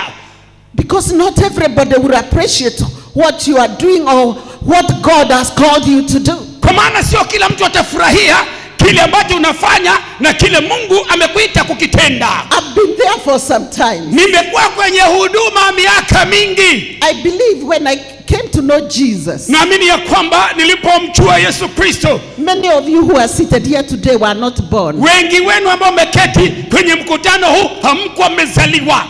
But I'm still 18 in my heart. lakini katika moyo wangu mimi bado ni kijana. This gospel of the kingdom, injili hii ya ufalme wa shall Mungu, be preached everywhere. itahubiriwa kote kote. And like now when many young people are seated, na kama wakati huu vijana wameketi wamestareheka, instead of preaching the way we used to do even when we were so small, badala ya wao kuhubiri injili kama vile tulivyokuwa tunahubiri hata tukiwa we shall wadogo, live to preach this gospel. tutaishi kuhubiri injili hii until the rapture. mpaka kunyakuliwa kwa Yesu Kristo. Please don't wait for death. Usingojee kifo. Wait for the coming of Jesus. Wewe ngojea kurudi kwa Yesu Kristo. Wait for the rapture. Ngojea kunyakuliwa. Very soon Jesus is coming. Muda usio mbali Yesu Kristo yuaja. I'm excited when I know how soon he is coming. Ninasisimka nikikumbuka vile yuaja haraka sana. For those who study and they can see the season we are in and what is happening. Kwa wale ambao ni wasomi, ukiangalia nyakati na majira, mambo jinsi yanavyotendeka, and the prophetic words which are in this word of God, na maneno ya kinabii yaliyo ndani ya Biblia. You go to the book of Daniel. Kingia katika kitabu cha Danieli. You go to the book of Revelation. Kingia katika kitabu cha Ufunuo. What has been written there is happening in the world of today. Kile ambacho kimeandikwa pale kinatendeka katika dunia hii. But there are some people who have no interest in knowing what is going on. Lakini kuna watu ambao hawana haja ya kutaka kujua ni kitu gani ambacho kinaendelea. I believe this conference, naamini ya kwamba kongamano hii is to tell you arise. Ni ya kukuambia simama, inuka. Arise. Inuka. This is not the time to sleep. Huu sio wakati wa kulala. You can't dare to sleep in a time like now. Hauwezi kulala wakati kama huu. When the world has risen. Wakati ambao dunia imesimama. And they are running. They are not just walking, but the world is running. Lakini watu wa dunia wanakimbia, hawatembei, wanakimbia. Trying to accomplish everything which is written in the Bible. Wakijaribu kutimiza mambo yote yaliyoandikwa katika Biblia. The world has become so wicked. Dunia imekuwa ovu na zinifu sana. And let me tell you, you servants of God, and I mean every believer who is seated here, you are supposed to be a servant of God. Na wacha niwaambie nyote watumishi wa Mungu na waumini ambao mmeketi mahali hapa, mnastahili kuwa watumishi wa Mungu. If we don't wake up, kama hatutaamka, soon things will be completely different. Muda usio mbali mambo yatakuwa sio vile mnavyotaka. We are complaining of many things which are happening today. Tunanugunukia mambo mengi ambayo yanatendeka siku ya leo. And we still have some intercessors. Na bado tuko na waombezi. Who would say, we are intercessors, I have no time to watch the news. Tuko na waombezi ambao wanasema sikuwa na wakati wa kutazama habari ya televisheni. Let me tell you. Wacha nikwambie. You need to know and see what is happening. Unahitaji kujua na kuona kile ambacho kinatendeka. Our nation Kenya, taifa letu la Kenya, is covered by a dark cloud of death.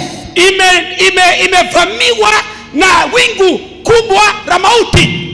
We have to arise. Lazima tuinuke. For the word of God is telling us arise and shine. Maana neno la Mungu linasema ya kwamba tusimame na tuondoke. For the darkness has covered. Kwa sababu giza imefunika.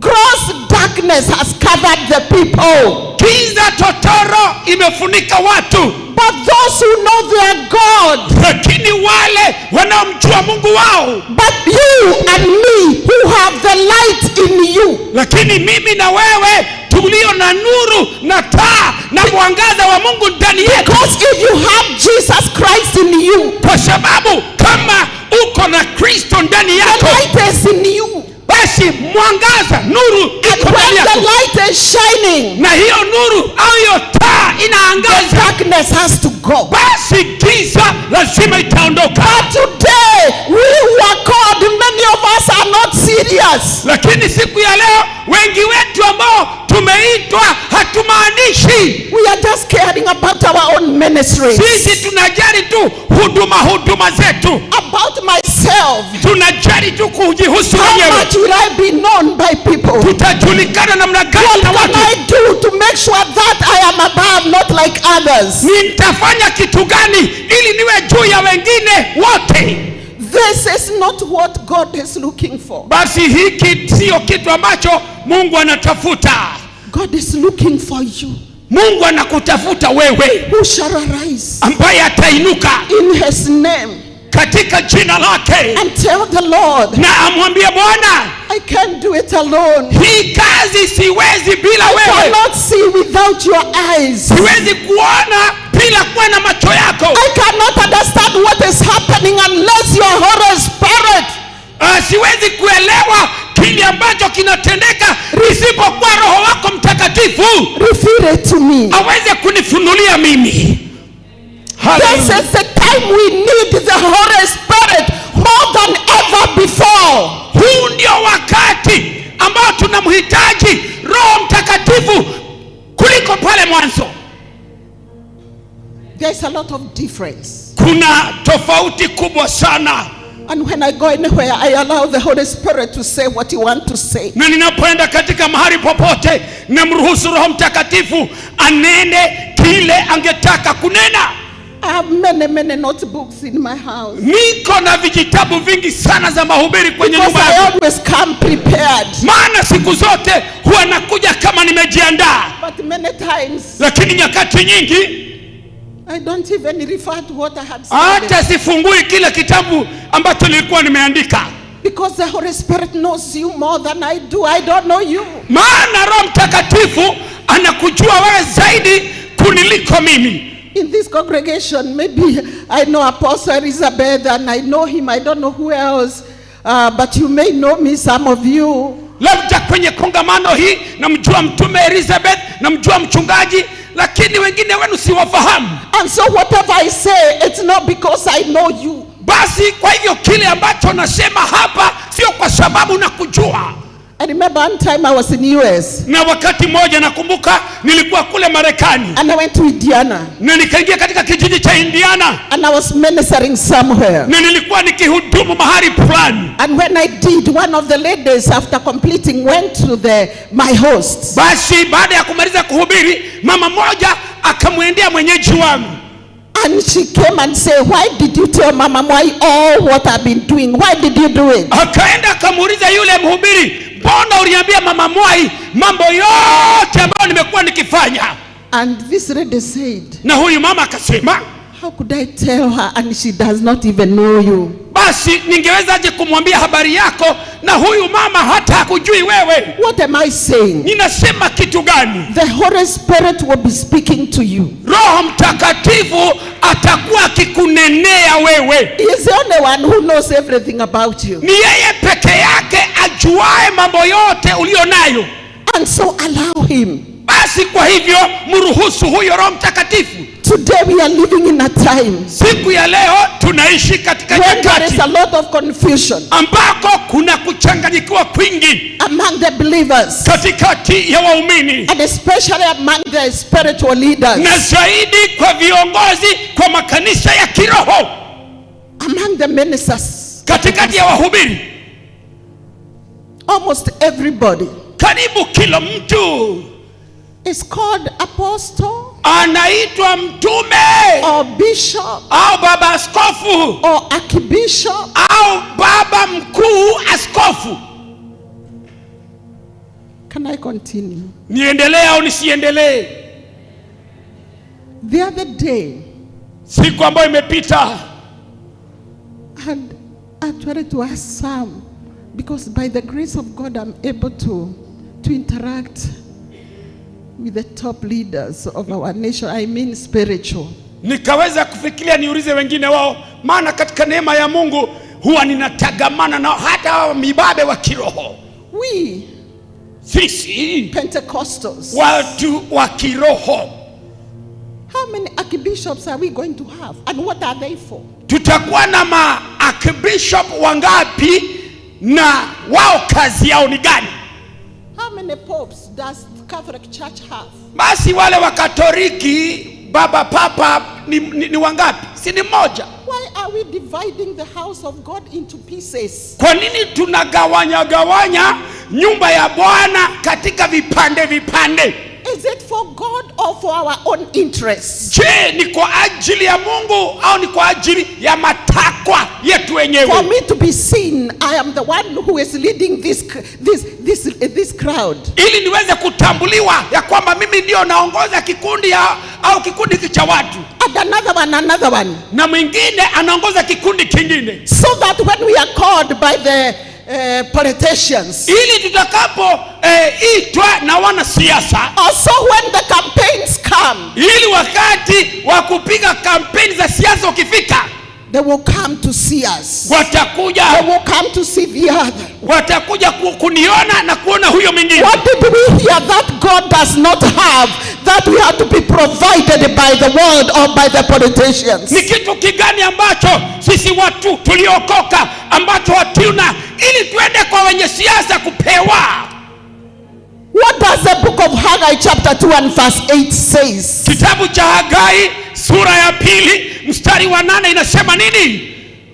Silver and gold are mine. Dhahabu na fedha ni zake Bwana wa majeshi.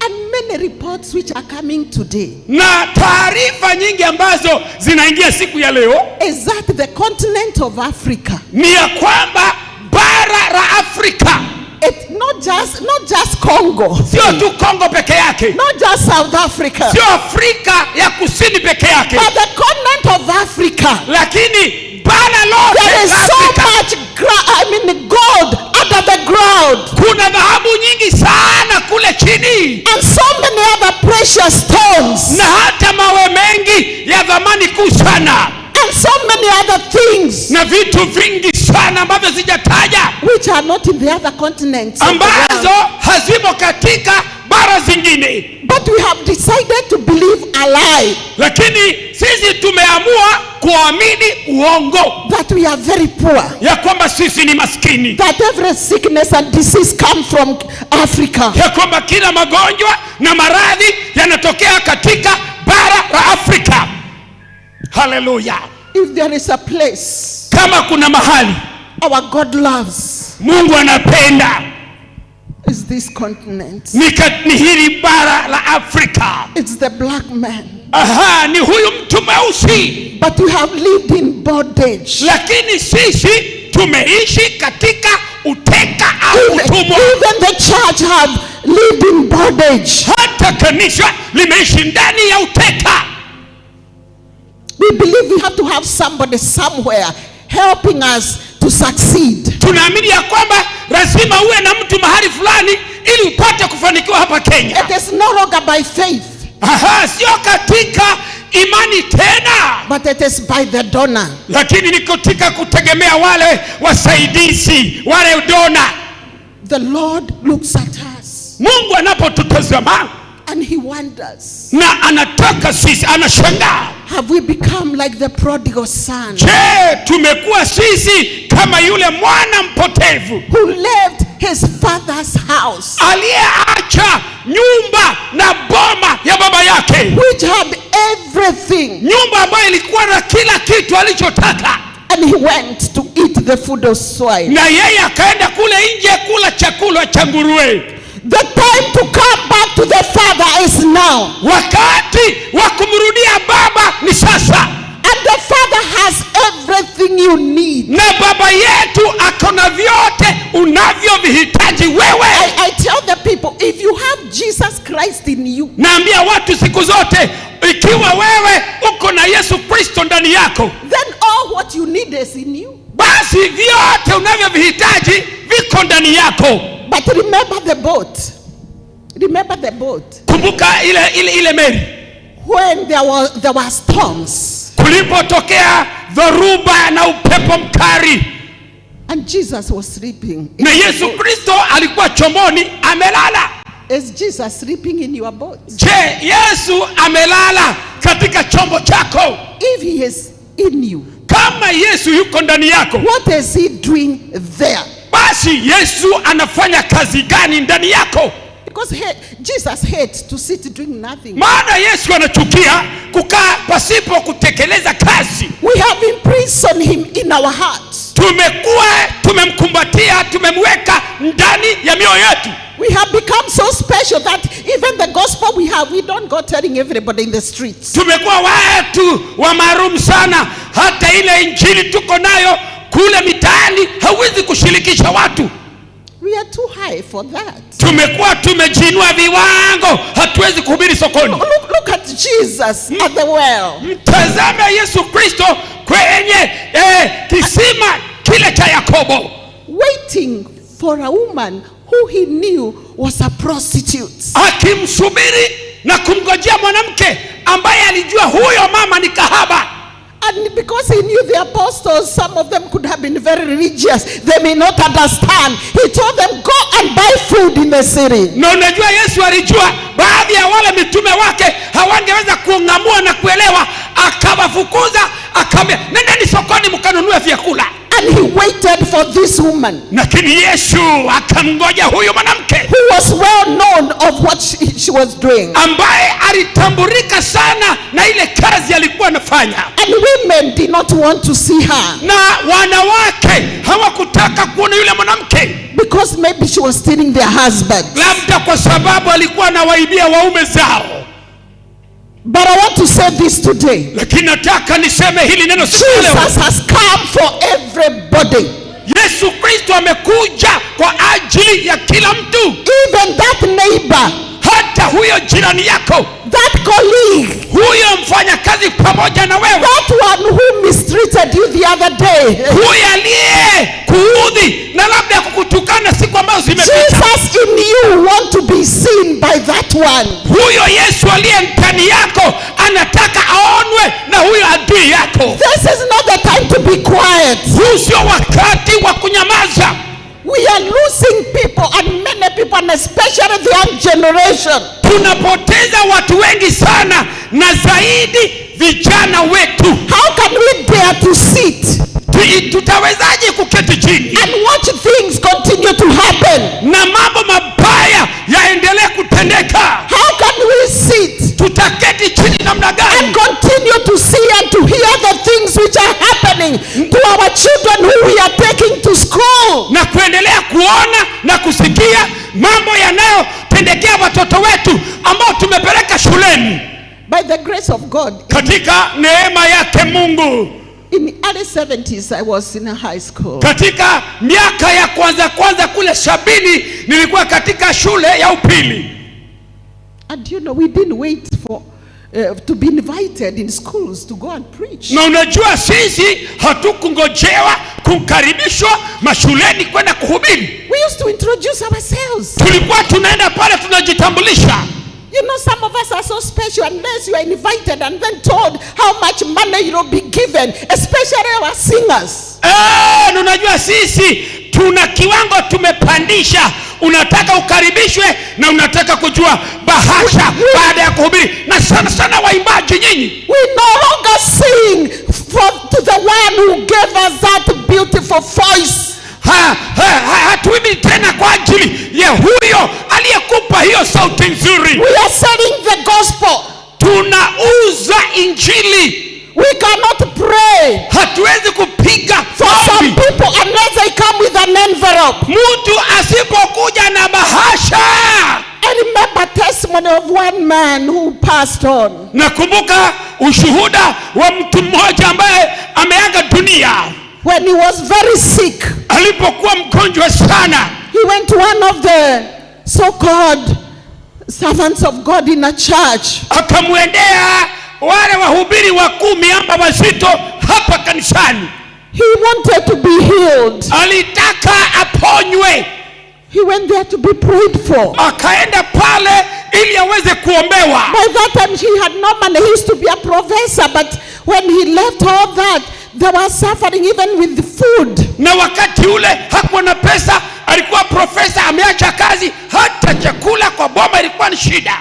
And then when he went to approach, na alipoenda kwa kumtafuta huyo mhubiri, he was told, unless you have, I don't know, it was 5,000 or how much, I cannot pray. Just go and look for it and come. Akamwambia, kama huna ngiri 5 kwenye bahasha, sitakuombea. Nenda utafute kwanza, kisha urejeni kuombea. These are the things we are watching happen. Haya ndio mambo tunatazama yakitendeka. And we cannot say anything. Na hatuwezi kuamka na kusema chochote. Because we want everybody to love us and to know we are good. Kwa maana tunataka kila mtu akubushubuzu aseme wewe ni mtu mzuri. When we look at the apostles, tunapoangalia wale mitume, and we know how they died. Na tunajua jinsi wale mitume walivyokufa. They didn't die out of sickness. Hawakufa kutokana na magonjwa. They died out of the gospel. Walikufa kwa ajili ya injili ya Kristo. Their heads were cut off. Wengine vichwa vyao vilikatwa. If you go, kama wewe ukiondoka to Asia Minor, ukiingia katika bara la Hindi kule today, siku ya leo,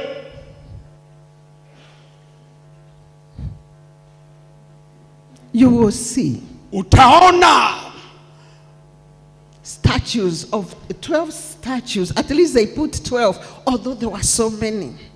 And those statues have no head to show what happened to the apostles. Utaweza kuona sanamu za mili, mifano ya mili ya mitume bila vichwa, ili wakuonyeshe kile kilichowatokea. We are not far to that time. Sisi hatuko mbali sana na wakati huo. And in some places it's already happening. Na katika maeneo mengine sasa inatendeka. Are you ready to live? Je, uko tayari kuishi for that name you have, the title? Je, uko tayari kulipa gharama ya hicho cheo umepewa? And if you have no title, na kama we hauna cheo chochote, are you ready to live as a believer, that when they will come and tell you stop mentioning that name or praying in that name? Je, na wewe kama hauna cheo chochote, kama muumini, uko tayari watakapokuja wakuambia usihubiri wala kutaja hilo neno? Are you ready to lose your head? Je, uko tayari upoteze kichwa chako? Or to lose your name? Au upoteze jina lako? Because of that Jesus? Kwa ajili ya huyo Yesu. Are you ready to lose that job? Je, uko tayari kupoteza hiyo kazi? Because you have been told by a man, unless you sleep with him, you won't get that job, and the job is there, and you are qualified. Kwa sababu umeambiwa na huyo mwanamume, kazi ipo lakini hautaipata isipokuwa kwanza nilale na wewe. Do you know we have believers? Unajua tuko na waumini who are kept by men, also ambao wamewekwa kwenye mpango wa kando. Inaitwa mpango ya kando. Inaitwa mpango wa kando hapo. Because this man is the one who pays for the rent. Maana huyu mwanamume ndiye anayekulipia rent ya nyumba. I'm single and I was left, they say, and others don't understand. Na unajua kama hawa watu makapela tunasema, wengine hawaelewi. I'm a widow, they say. Mimi ni mjane wanasema. If you are a widow, unasema ikiwa wewe kama ni mjane, Jesus Christ is your husband. Yesu Kristo ndiye mume wako. And if you have to get married, na kama ni lazima uolewe, get married, don't be kept. Usiwe na hiyo mpango ya kando, hiyo si ya Yesu. Kama we ni mjane na unataka kuolewa, oleka, wacha kuweka mpango wa kando. And a man is a husband of one wife. Na mwanamume ni wa mke mmoja, sio wake, ni mke mmoja, Adam na Hawa. Today, siku ya leo, intercessors, waombezi, we need to pray. Tunahitaji tuombe. Because the enemy has come in a big way. Maana adui ameingia katika njia kuu sana. He has entered in the church. Ameweka kituo kanisani. He is also in the worship team. Pia shetani ako kwenye kikundi cha wenye kuongoza ibada. You are beautiful, you are good. Siongei habari yenu, ninyi mwa.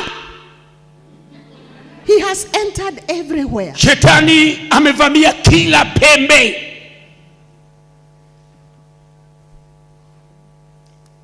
And one of the work is to bring down. Na kazi yake moja ni kuleta chini, kuangusha chini. The servant of God, the head first. Mtumishi wa Mungu aliye kwenye kichwa kwanza. And they don't just come empty. Na hawakuji tu wakiwa mkono mtupu. They come when they are sent and fully equipped. Wametumwa wakiwa wamejihami kabisa kabisa. They know what to use. Wanajua ni kitu gani watatumia. And the method. Na hata mbinu, mkakati na njia. And then you will start hearing stories. What's wrong with the pastor so and so? Why did he do this? Kisha baadaye tunaanza kusikia habari, ni kitu gani kibaya na mchungaji fulani, ni kwa nini anatenda hiki. And we shall start condemning. Na tutaanza kuhukumu. Yet it is we who have slept. Bali ni sisi waombezi tumelala. We cannot hear from God. Hatusikii kutoka kwa Mungu. We cannot have a warning. Hatutapokea neno la kuonya. These are not stories. Hizi sio hekaya za abunuwasi. I remember one time. Nakumbuka wakati moja. A beautiful young girl of 19 years. Msichana mrembo miaka 19. Was sent to me. Akatumwa kwangu. To come and kill me. Aje apote kuniua. Do you know, I will not talk much about it, but do you know, every morning that girl used to send me a scripture, deep scriptures of the word. Sitaki ningie kwa undani, lakini msichana kila asubuhi alikuwa ananitumia maandiko ya ndani sana. And so when she came to the city, she was not even from Nairobi. Na yeye hakuwa mwenyeji Nairobi, alikuwa ametoka nje ya Nairobi. But before she came, the Lord had already given me a warning. Lakini kabla huyu binti kuja, Mungu alikuwa tayari ameshanionya. And I had asked her. Na nikamuuliza yeye, how do you know me? Wewe umenijua juaje?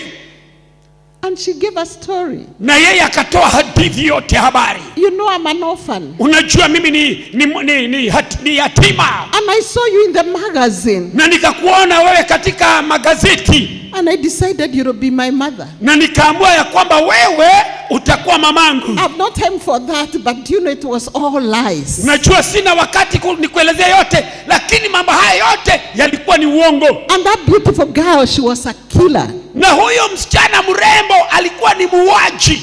Before she came to me, she had gone to another servant of God, and you know, one day when the servant of God had gone for a revival meeting somewhere, I know them.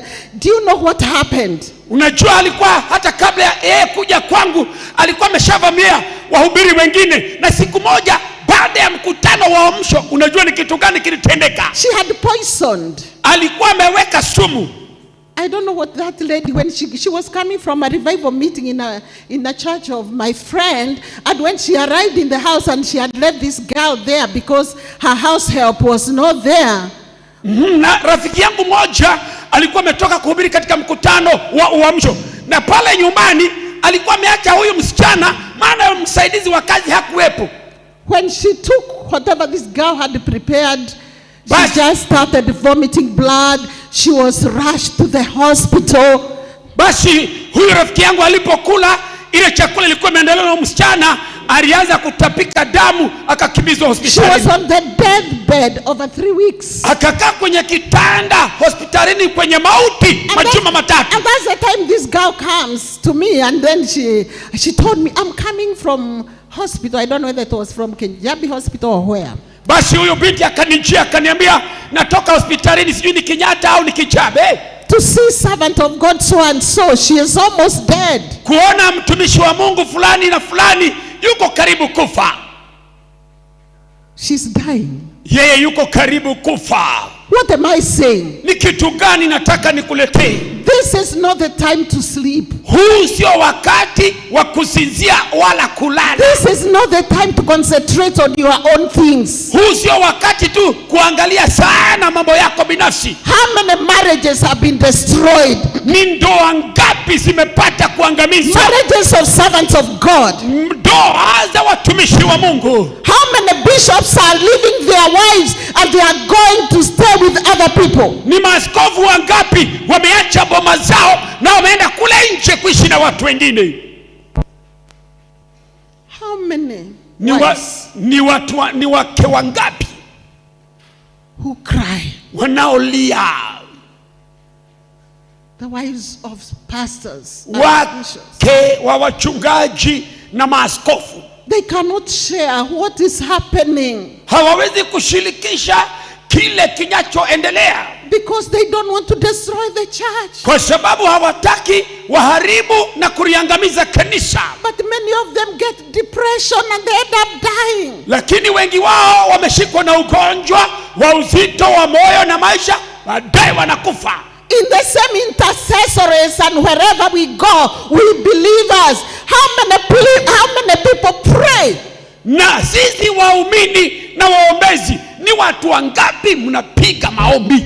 Pray against the lives, the servants of God to die. Some of them, the wives to die so that one can get married.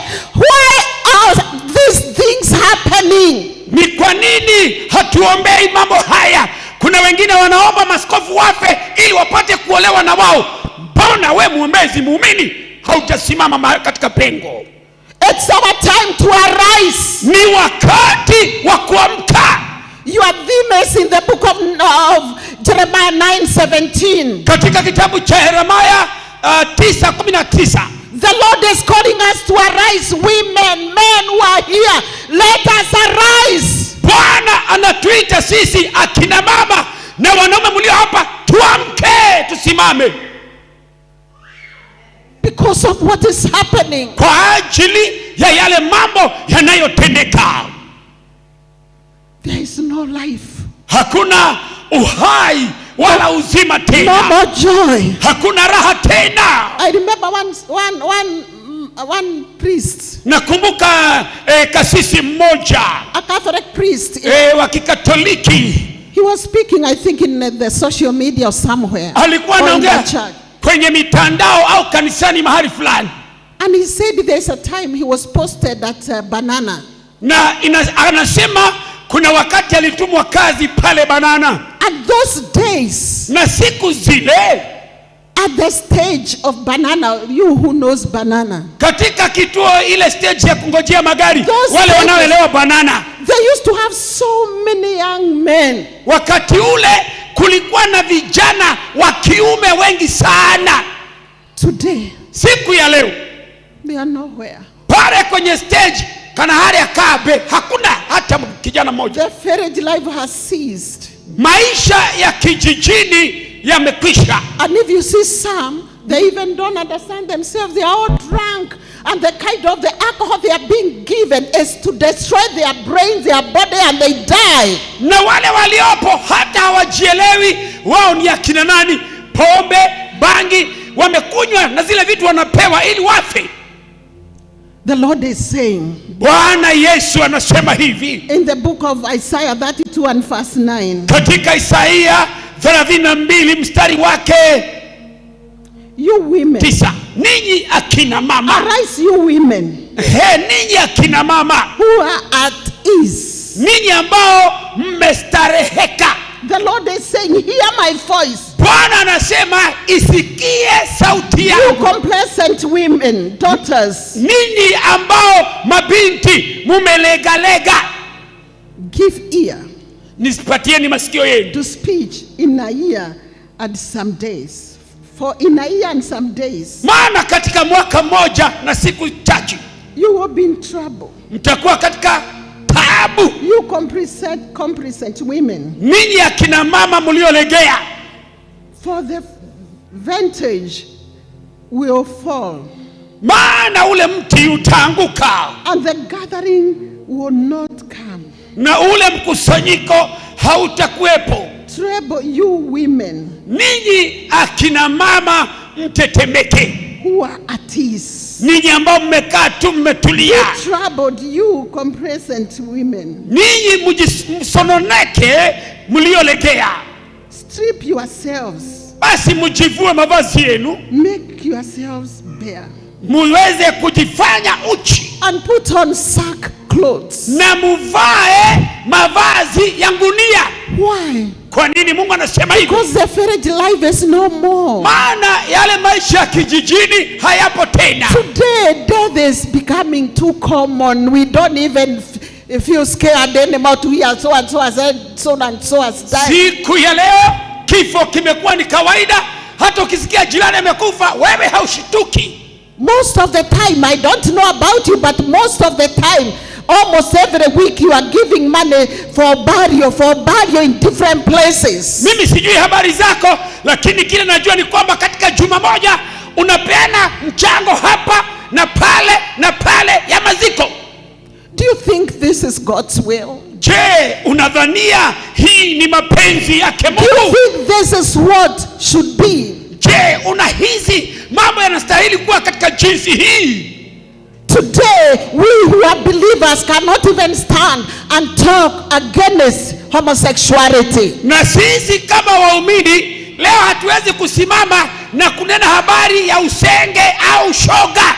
And we give it a very good name, LGBTQ. Na tunaipatia jina ambalo inakaa linapendeza, hiyo LGBT. Unafikiria ni television? We who say we have God. Sisi ambao tunakiri ya kwamba tuna Mungu. And we have the Spirit of God. Na wewe uko na roho wake Mungu. Who is supposed to be the spirit of boldness. Tunastahili kusimama katika roho ya ujasiri. We cannot arise and say no. Hatuwezi kusimama na kusema la. We are scared that our ministry will be cancelled. Tunaogopa kana kwamba huduma yetu itafutiliwa mbali.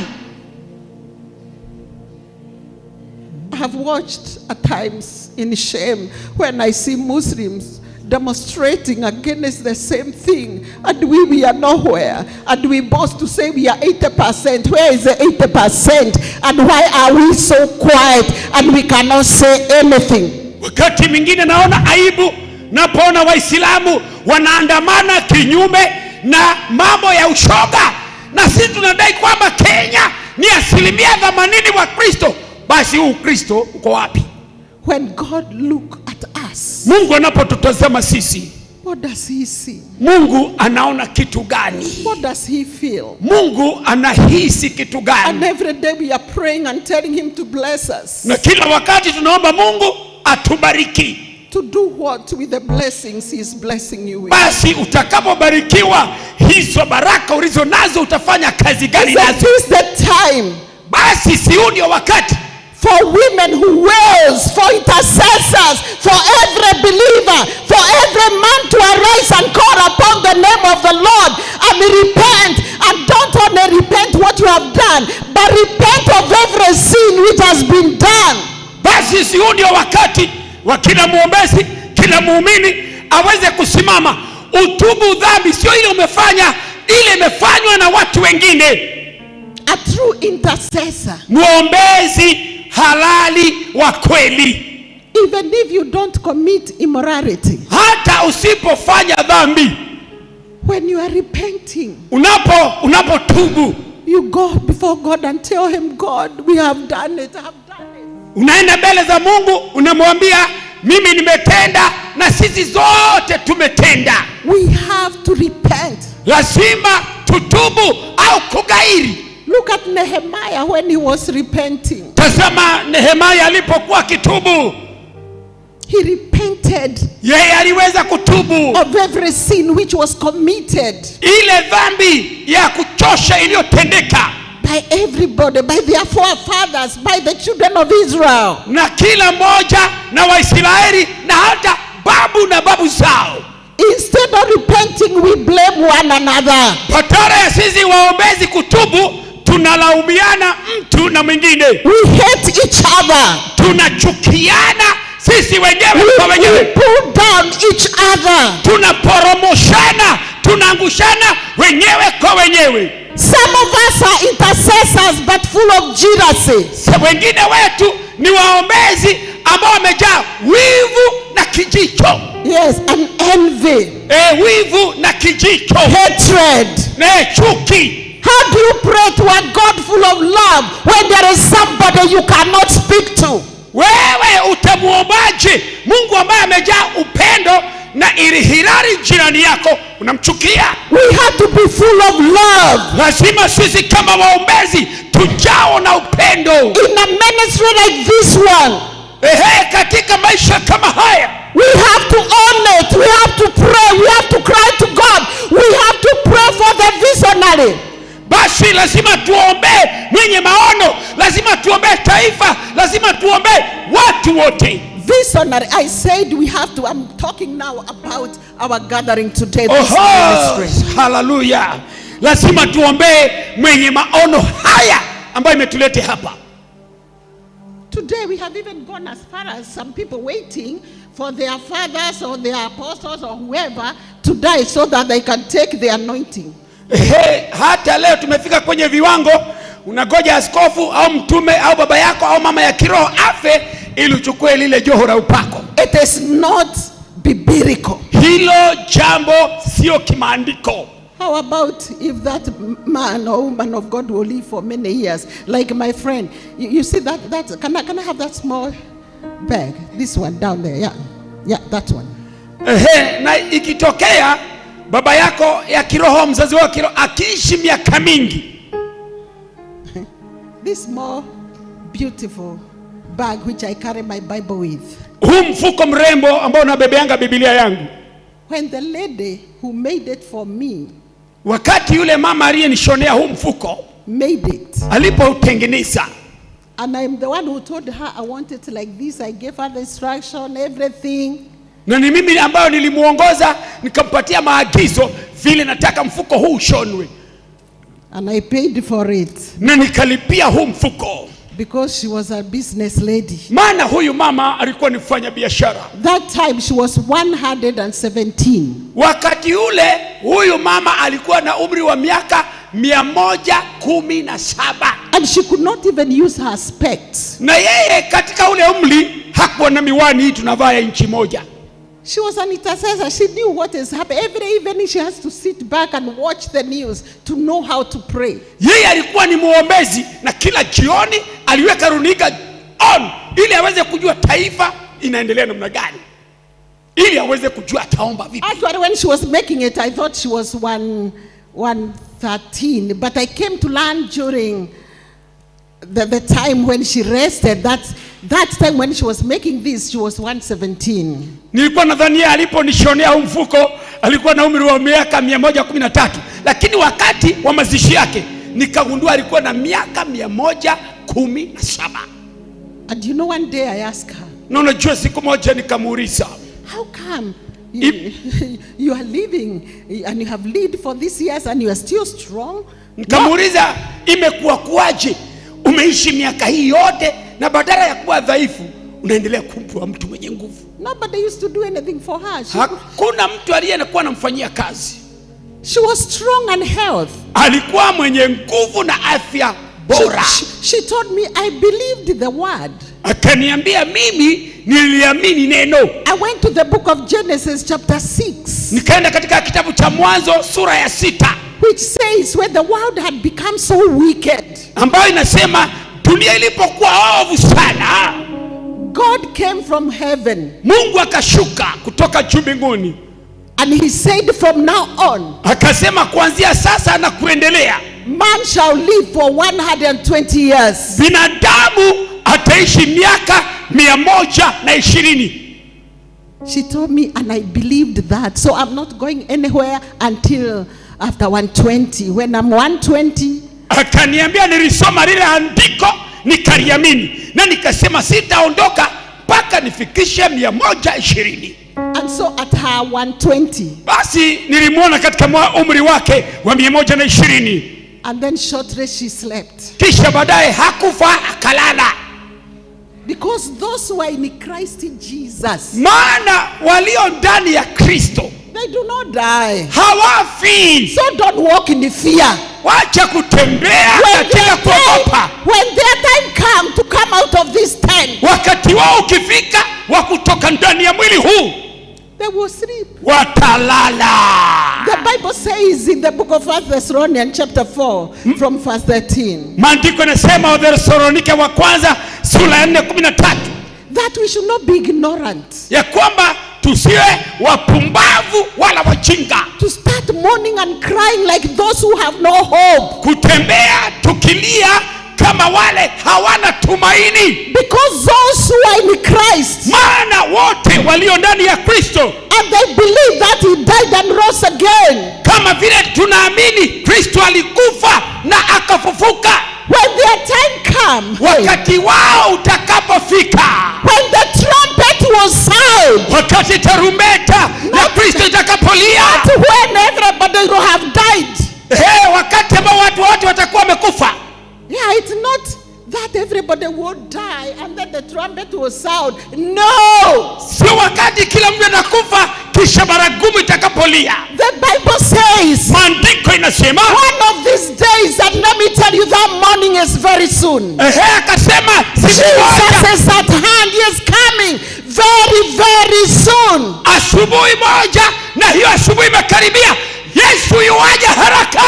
The trumpet will sound. Baragumu ya Mungu italia. And those who are sleeping in Jesus, na walio lala ndani ya Kristo, they will be the first to hear the trumpet. Wao ndio watakuwa wa kwanza kusikia tarumbeta. And we who remain like you and me here today, if it sounds, na sisi ambao tumesalia tulio hai, tutakaposikia tarumbeta, we shall be caught up together. Tutanyakuliwa pamoja. And we shall meet the Lord in the air. Na tutakutana na Bwana Yesu mawinguni. Are you ready for Jesus? Je, wewe uko tayari kwa Very soon Jesus is coming. Hivi karibuni Yesu yuaja. You better be ready. Lazima uwe tayari. Whatever you do, don't do it to please men. Chochote utakachofanya usifanye kuwapendeza watu. Whatever you do, do it unto the Lord. Jambo lolote unalolitenda, litende kwa ajili ya Bwana Yesu. And you know, God is not debtor to any man. Unajua Mungu hana deni ya mtu awaye yote yule. He has everything you need. Mungu ana vyote unavyovihitaji. Let us seek him. Wacha tumtafute yeye. Let us walk in faithfulness. Tutembee katika uaminifu. Let us walk in the fear of God. Tutembee katika hofu na kicho na kumuogopa Mungu. Let us not be like others. Tusiwe kama watu wengine wowote wale. Be like Jesus. Kuwa kama Yesu. Be an imitator of God. Wewe uwe mtu wa kumuiga Mungu. Let this word of God be your mirror. Wacha hili neno la Mungu liwe kioo chako cha kujitazama. Let us arise and mourn and cry because of what is happening today. Tuamke, tusimame, tuomboleze, tulie, tuombee mambo yanayotendeka leo. How many people are dying with road accidents almost every day? Ni watu wangapi kila siku wanakufa katika ajali za barabara? And especially the students. Na zaidi imekuwa ni wanafunzi wa shule. And many other. Why was it not happening before? What is wrong? Ni kwa nini mambo haya zama za kale hayakuwepo lakini sasa inatendeka? Ni kitu gani makosa? Why does everybody now to start dying of cancer? Ni kwa nini sasa hatukuwa tunasikia mambo ya kansa lakini leo kansa ipo kila siku? What is happening? Ni kitu gani ambacho kinatendeka? Why are we contented? Ni kwa nini wewe umetosheleka? Why are we at ease? Ni kwa nini umekaa katika raha starehe? Why are we seeing things like they are just common? Everybody has to die. Everybody has to go through. Ni kwa nini tunaona ni kawaida mtu kufa, ni kawaida kulala hospitali, ni kawaida kwenda nchi za nje kutafuta matibabu? I hope after this message, naomba baada ya ujumbe huu wa siku ya leo, I will still have somebody who love me. Nitapata tu mtu ambaye bado ananipenda. You know, one time one bishop told me, and I love bishops, they are good friends of mine. Unajua wakati moja baba askofu moja aliniambia na wapenda maaskofu maana ni marafiki zangu. Wewe mama Mwai, siwe hatuwezi, wengine wetu hatuwezi kukualika kwa kanisa yetu. Huyo baba askofu aliniambia, wewe mama Mwai hatuwezi kukukaribisha makanisani kwetu. And I was very interested. I said, why? Nikashangaa nikauliza niki, kwa nini? He told me, if you come there, akaniambia wewe ukikuja pale, you start telling people to live in righteousness and holiness. Utaanza kuambia watu waishi katika haki na utakatifu wa Mungu. And without that they will see no God. Na pasipo hiyo hakuna kumuona Mungu. You know, make some of the people who give us a big time tithe to pack off and leave. Utasababisha watu wazito wanaotupatia fungu la kumbi kubwa waende zao. I told him I don't have to come there. Kamwambia basi sina haja ya kuja kanisani But kwa. wherever God takes me, I go and say it the way God wants me to say. Lakini mahali ambako Mungu atanipeleka nitaitamka, nitaachilia kama vile Mungu amenipa. He is the one. Hallelujah. He is the one who sent me. Maana yeye ndiye aliyeniita na kunituma. Those many years ago when I was in the primary school. Hiyo miaka mingi nilipokuwa katika shule ya msingi. Back in 1969. Katika mwaka wa 69 ambao mimi ndio nilizaliwa. The very same nilizaliwa mara mimi ndio nilizaliwa 1969. Ampigie Bwana Yesu makofi. Na huyo amelala mfanye namna hivi. That night when the Lord saved me. Usiku huo Yesu Kristo aliponiokoa. I had gone to Nakuru for a camp. Nilikuwa nimeenda camp moja kule Nakuru. And I still lived in Nairobi with my parents. Na bado wakati ule niliishi Nairobi na wazazi wangu. And that night when Jesus saved me. Na usiku huo ambao Yesu Kristo aliniokoa. The Lord told me. Bwana Yesu akaniambia. I have made you. Nimekufanya wewe. He is the one who made me. Ni yeye Yesu aliyenifanya, his witness. Alinifanya kuwa shahidi wake. And he told me. Na akaniambia. If you will be obedient in witnessing about me. Ukikuwa mwaminifu kunishuhudia mimi. I will cause you to witness in many nations of the world. Nitakusababisha utembee katika mataifa mengi kunishuhudia. And God has brought it to come to pass. Na Mungu ametimiza hiyo ahadi yake. And my mission out of the country when I could not even afford bus fare. Na huduma yangu hata nje ya taifa wakati hata nauli ya basi singepata. My first mission, the Lord took me to the land of Israel. Huduma yangu ya kwanza nilisafiri katika nchi ya Israeli. And that was back in 1975. Na basi ule ulikuwa ni mwaka wa 75. And I went to attend a conference. Na nikaenda pale kuhudhuria kongamano. Which was organized by Catherine Kuhlman. Ambayo ilikuwa imeandaliwa na Catherine Kuhlman. 3 months before she went to be with the Lord. Miezi mitatu kabla yeye kwenda kuwa na Bwana Yesu Kristo. I saw how powerfully that woman was being used of God. Nikashuhudia vile Mungu alitumia huyu mwanamke mtumishi wa Mungu na nguvu zake. That time she was 85 years. Na wakati ule alikuwa miaka 85. And in 1976, katika mwaka wa 76, in February she went to be with the Lord, and that was November 1975 when I saw her, God using her so mightily. Nilishuhudia Mungu wakati huo wa Mungu akimtumia sana. She would just stand and start, instead of preaching to us, start addressing God, how great, how mighty, how powerful he is. Yeye wakati ule angesimama badala ya kuhubiri, anaanza kumtukuza, kumuinua, kumuadhimisha Mungu jinsi alivyo mkuu. And cripples would start jumping, the blind would start shouting, I can see. They would run in front not to be prayed for, but to give testimonies. Na viwete wangesimama, vipofu wangeanza kuona, na watu wangekaribishwa kutoa ushuhuda. We need also to allow our services to change. Lazima turuhusu ibada zetu zibadilike. Let's make them a time of worship and adoration, and when we are even talking to our God, let it be more God than anything else. Wacha tufanye ibada zetu ziwe ni za kumwabudu, kumuinua, kumuadhimisha Mungu. Hallelujah. I heard some people saying, nilisikia watu wengine wakisema, you know, Ben Hinn was singing too much. Unajua Ben Hinn aliimba, walikuwa wanasema anapaka Mungu mafuta sana. He knows the secret. Na hiyo ndio siri. The Bible says, maandiko inasema, when you praise God, wakati when you adore him and worship him, ukimwabudu, ukimuinua, he comes down. Yeye hushuka. He will be in your midst. Katikati yenu. The sick will get healed. Wagonjwa the bad will be delivered. It's not about any one of us. It's all about Jesus. Sio habari yetu. Jesus. Ni habari ya Yesu. is a baptizer. Yesu Kristo ndiye mbatizaji. Jesus is a deliverer. Yesu Kristo ndiye He mkombozi. is the answer to all your problems. Yeye ndiye jibu ya shida zako He is zote. the anointer with the Holy Spirit. Wewe unahitaji kupakwa na Roho He Mtakatifu. makes a way where there is no way. Anatengeneza njia mahali ambako hakuna njia.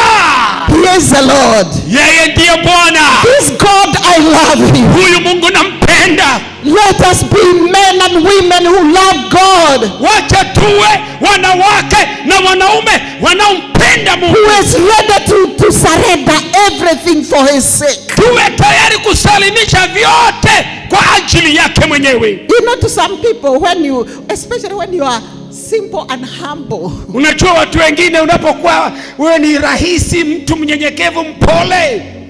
Some people think you are timid. Watu wengine wanafikiria wewe tu ogopa.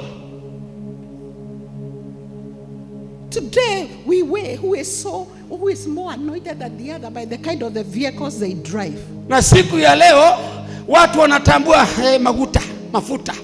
Unaendesha gari ya aina gani? Ni V8, ni Range Rover au ni Vitz? God has all that, and there's nothing wrong with the servants of God driving, but let me tell you, it doesn't measure anyone's anointing. Basi Mungu ako na hivi vitu vyote na Mungu ataturuhusu tuwe nazo, lakini magari, manyumba na vitu hivyo vya jinsi hiyo sio vipimo vya upako. God has some servants who cannot even afford shoe. Mungu ako na watumishi hata viatu hawawezi kujinunulia. And they are his servants. Na bado ni watumishi wa Mungu. There are some who they cannot even afford a bicycle. Hata kuna watumishi wa Mungu hawezi kujinunulia baiskeli. And they are the servants of God. Na bado wanaitwa ni watumishi wa Mungu. And if they walk in today, we may tell them to sit at the back, and here we sit different people. May God forgive us. Na wakiingia, may God forgive us. Wateketishwa kule nyuma na hao miamba huku mbele. Naomba Mungu atusamehe sisi. There has to be a revolution. Lazima kuwe na mageuzi. To change the way things are today. Kubadilisha mambo jinsi yanavyotendeka siku ya leo. Many of us are deceived. Wengine wetu tumedanganyika, wengi wetu tumedanganyika. Many are and calling us names. Tunaamka tunajipa majina. And God look at us and wonder what's wrong. Na Mungu akikutazama anashindwa, hii ni kisirani gani? Today the world is laughing at the church. Hata watu wa dunia wanakejeli na kulicheka kanisa. They see a lot of confusion. Maana wanaona kuchanganyikiwa kwingi. Instead of seeing Jesus, badala ya wao kuona Yesu. It is our time to arise. Ni wakati wetu kuinuka. And preach the true gospel. Na kuhubiri injili isiyowekwa maji. The gospel of repentance. Injili ya kutubu. The gospel of going back to the cross. Injili ya kurejesha watu kwenye msalaba. Is this watch correct? Isa. What is the time? I want to conclude.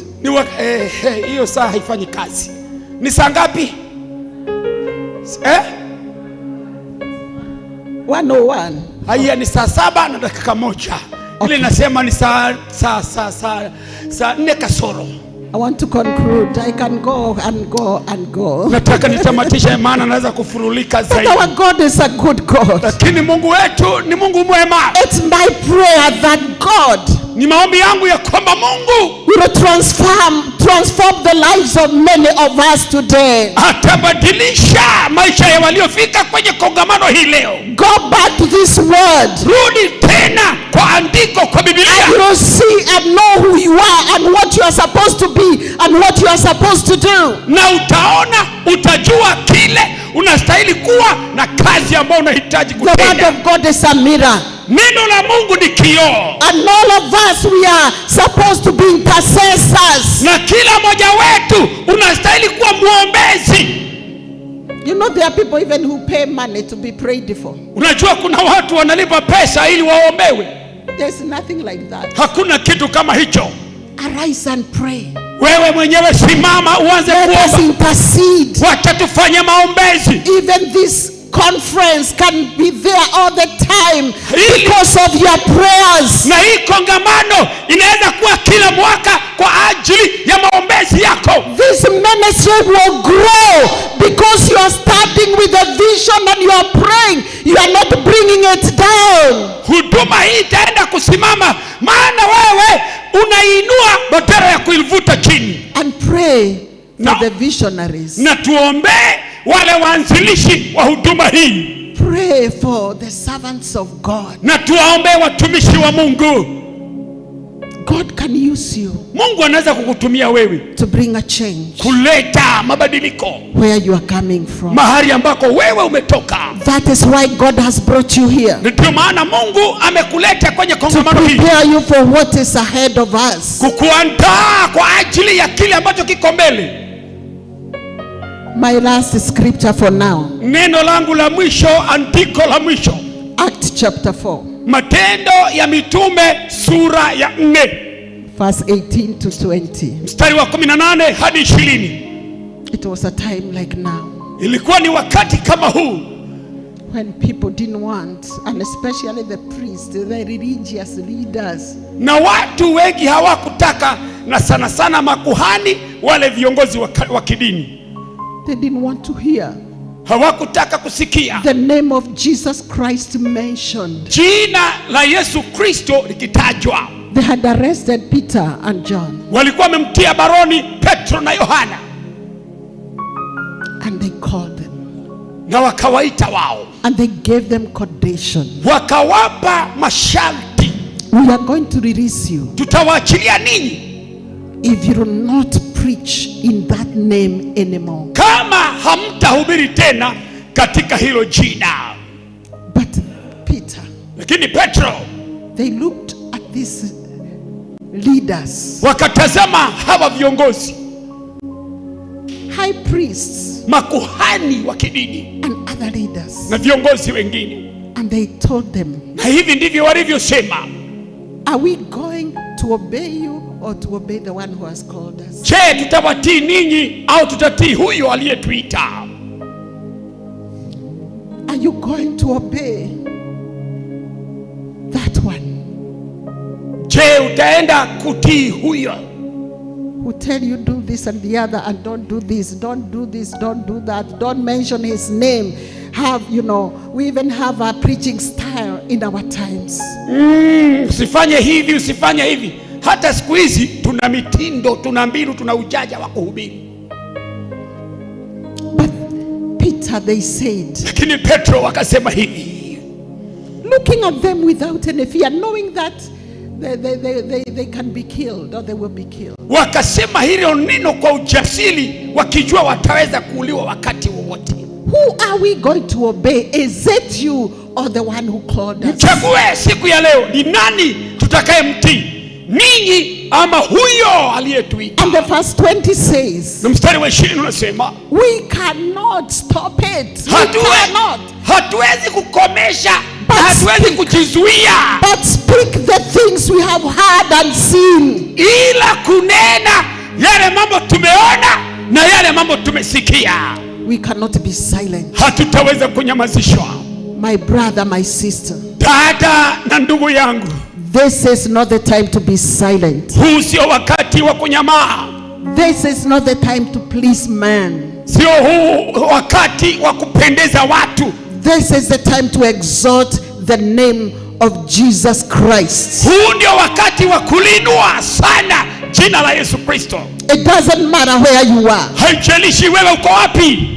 If you get a chance to be told to pray and you are told mindful of the other, be mindful of others who are not Christians. Ukipewa nafasi ya kuongoza maombi na unapewa onyo ujari kuna madhehebu mengine, ukisimama, rise up in the name of the Lord. Simama katika jina la Yesu. And pray in that great name which is above every other name. Na uombe katika hilo jina lipitaro majina yote, jina la Yesu Kristo mwana wa Mungu. The name the devil trembles and he doesn't like it to be mentioned because he knows that name has power to destroy all his plans. Jina ambalo shetani hataki litajwe, maana najua likitajwa linaweza kusabaratisha mipango. Let us rise up and be counted. Wacha tusimame na Mungu aweze kututegemea. Be like Deborah who rose when I don't know where all others had gone, even men, but she rose, a mother in Israel. Basi uwe kama Deborah, wakati wengine walikuwa wameogopa na kutoweka, akasimama kwa niaba ya Israeli. She led Israel. Akaongoza Israeli. She prophesied. Akatabiri. She led the army to go and fight in the field, in the battlefield. Jeshi lile likapigana na Washami. And after the victory, na baada ya ushindi, she led the praises and worship. Akaongoza sifa, ibada na kuabudu. She did not keep any of her gifts down because she has been promoted to another level. Yeye hakuweka vipao vyake chini, maana sasa amekuwa rais wa Israeli. If God anointed you to be a singer, you are a singer until the rapture. Whether you are old or young or what, come on, rise up and praise the Lord. Kama Mungu amekupaka mafuta ya kuongoza sifa, uwe kijana, uwe msichana, hata wakati utakapokuwa shosho, simama, inuka na vipawa vyako. You know sometimes I laugh because unajua wakati mwingine nacheka kwa sababu you don't see everybody wanting to, and I'm not talking about you dear, I'm talking about God. Kile naenda kusema hapa siongei habari yako, naongea habari ya nani? Ya Mungu aliye juu sana. Everybody want to be called a bishop. Kila mtu anataka aitwe askofu, an apostle. Apostle. Majority pastors. Na wengi wanataka hicho cheo cha mchungaji. Very few teachers. Na wachache sana hawataki kuitwa walimu. Hata hawasikikangi kwa sababu wamefichwa. Hata wale walimu hawasikikangi mtoto, wamefichwa. And nobody want to be called an evangelist. Na hakuna mtu anataka cheo cha mwinjilisti. Sometimes I walk to some places. Wakati mwingine natembea maeneo mengine. And I see some of bishops I preach to. Na ninaona maaskofu wengine ambao niliwahubiria. And they can be given a seat which maybe I will not be given because she's an evangelist. Na watapewa kiti ambacho siwezi pewa maana mimi ni mwinjilisti. Thank God that when Jesus was here, namshukuru Mungu maana Kristo alipokuwa hapa duniani, he was an evangelist. Yesu alikuwa mwinjilisti. In the streets, kule mitaani. At the seashore, that's where he got kina Peter. Na kule kwenye ufuo wa bahari, huko ndio alipata akina Petro, Zebedayo na hao unawajua. And he taught all of us. Na yeye alitufundisha kila mmoja wetu. All of us. Kila mmoja wetu. And it's good to have those titles. I'm not against them. Na ni vyema uwe na hizo cheo na siko kinyume uitwe nani. But he taught all of us to be witnesses of him, and that means to be evangelistic. Na Yesu ametuita kila mmoja wetu kuwa shahidi wa Yesu Kristo. Are we not evangelicals? Si basi sisi ni wainjilisti. Are we? Do you evangelize every day? Je, unafanya uinjilisti kila siku? You know, sometimes there's a place I drive through when I'm coming from my office. Unajua kuna mahali ambako ninapotoka kwenye ofisi langu lazima nipitie na gari langu. That is Gong Road. Hapo Gong Road. And sometimes, you know, when these people come to sell me, you know, the vehicle ikisimama kwa light. Unajua gari pale kwenye mataa, gari kisimama kwenye jam. Kuna watu wanakujaga na marimari. Those who are coming to sell, you know, marimari is and I say, you do not only sell me marimari, I will also give you Jesus. Ninawaambia mutaniuzia tu marimari, lakini na mimi pia nitawapata. And I remember one of them telling, Mama, why you have taught me so many times now.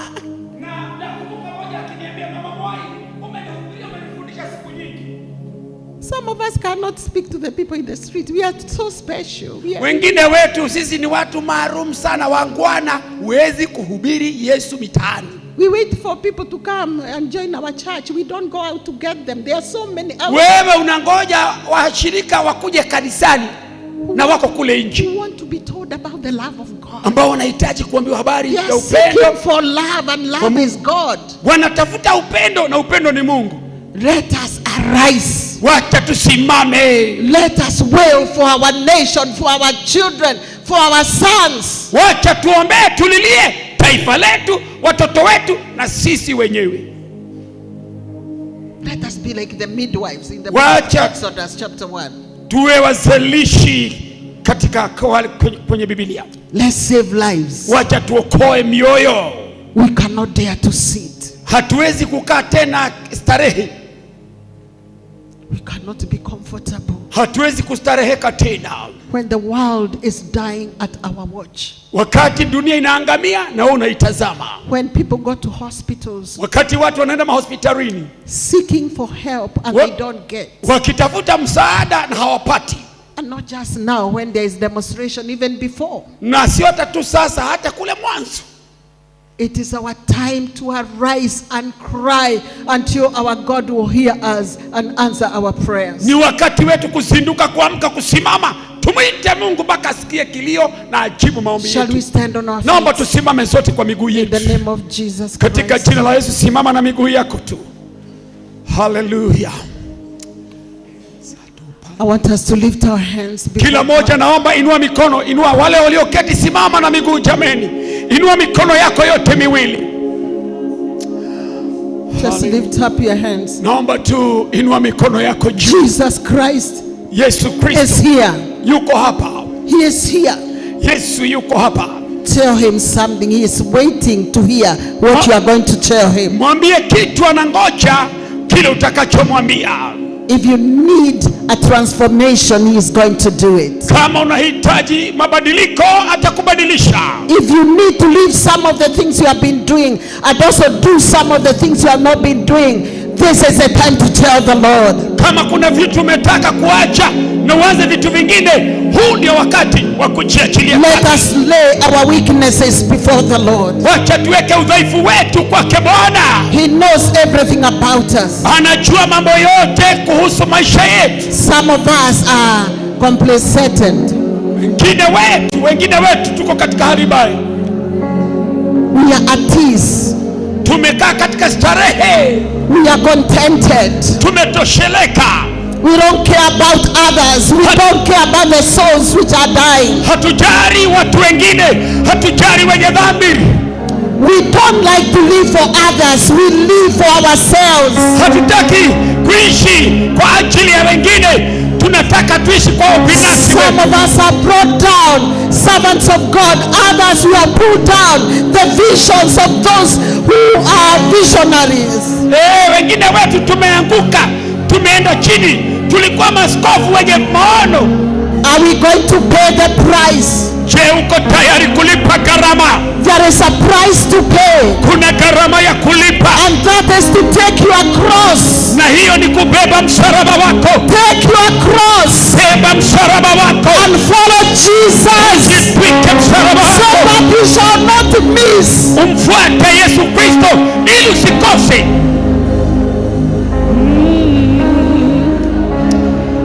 That great day. Usikose hiyo siku kuu.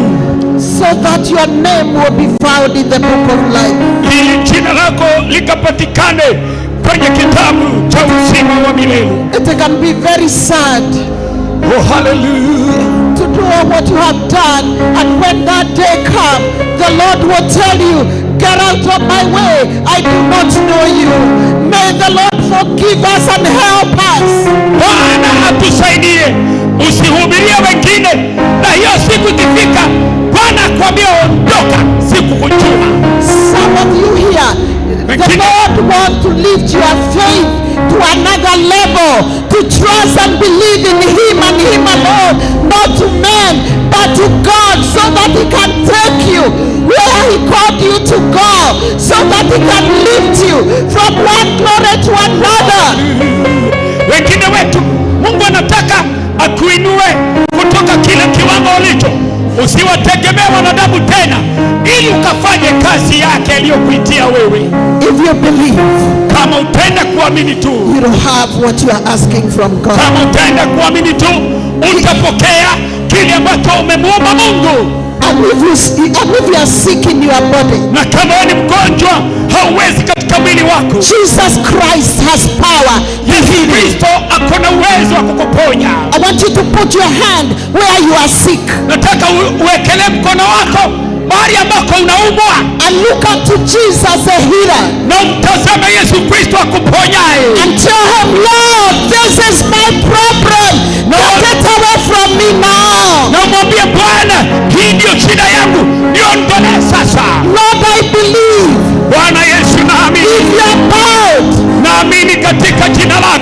If you are bound by any powers of the enemy, kama umefungwa na nguvu zozote za kisa, receive your deliverance. pokea ukombozi wako. Be set free. Uwekwe huru. Let's be quiet before the Lord. Hallelujah.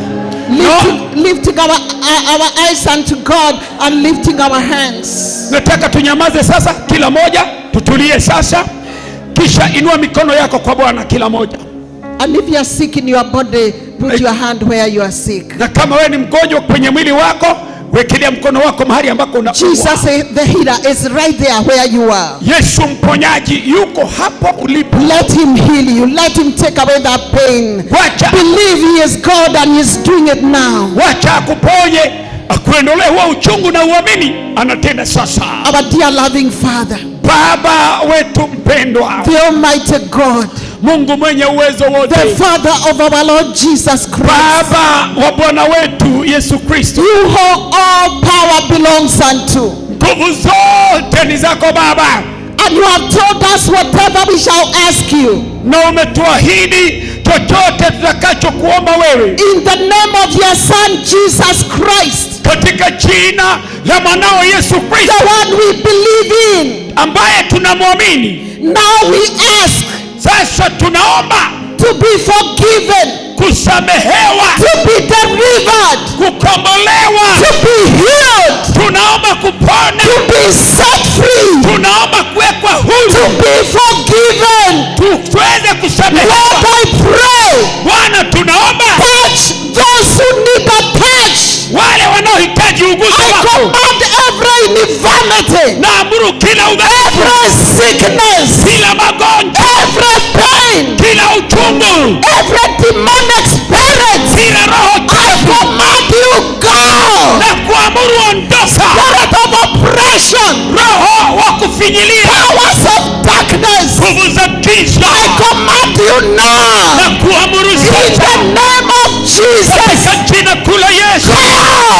enda, Be healed, upone, be healed, upone, be healed, uponywe, be made whole, uwe mzima, be delivered. ukombolewe, In the name of Jesus, katika in jina the la name Yesu, of Jesus, katika in jina la the Yesu, name of Jesus, katika jina la Yesu, receive, receive, receive, receive, receive, receive in the name of Jesus, in the name of Jesus, in the name of Jesus, in the name of Jesus. katika jina la Lord, Bwana fill Yesu, your people with your power.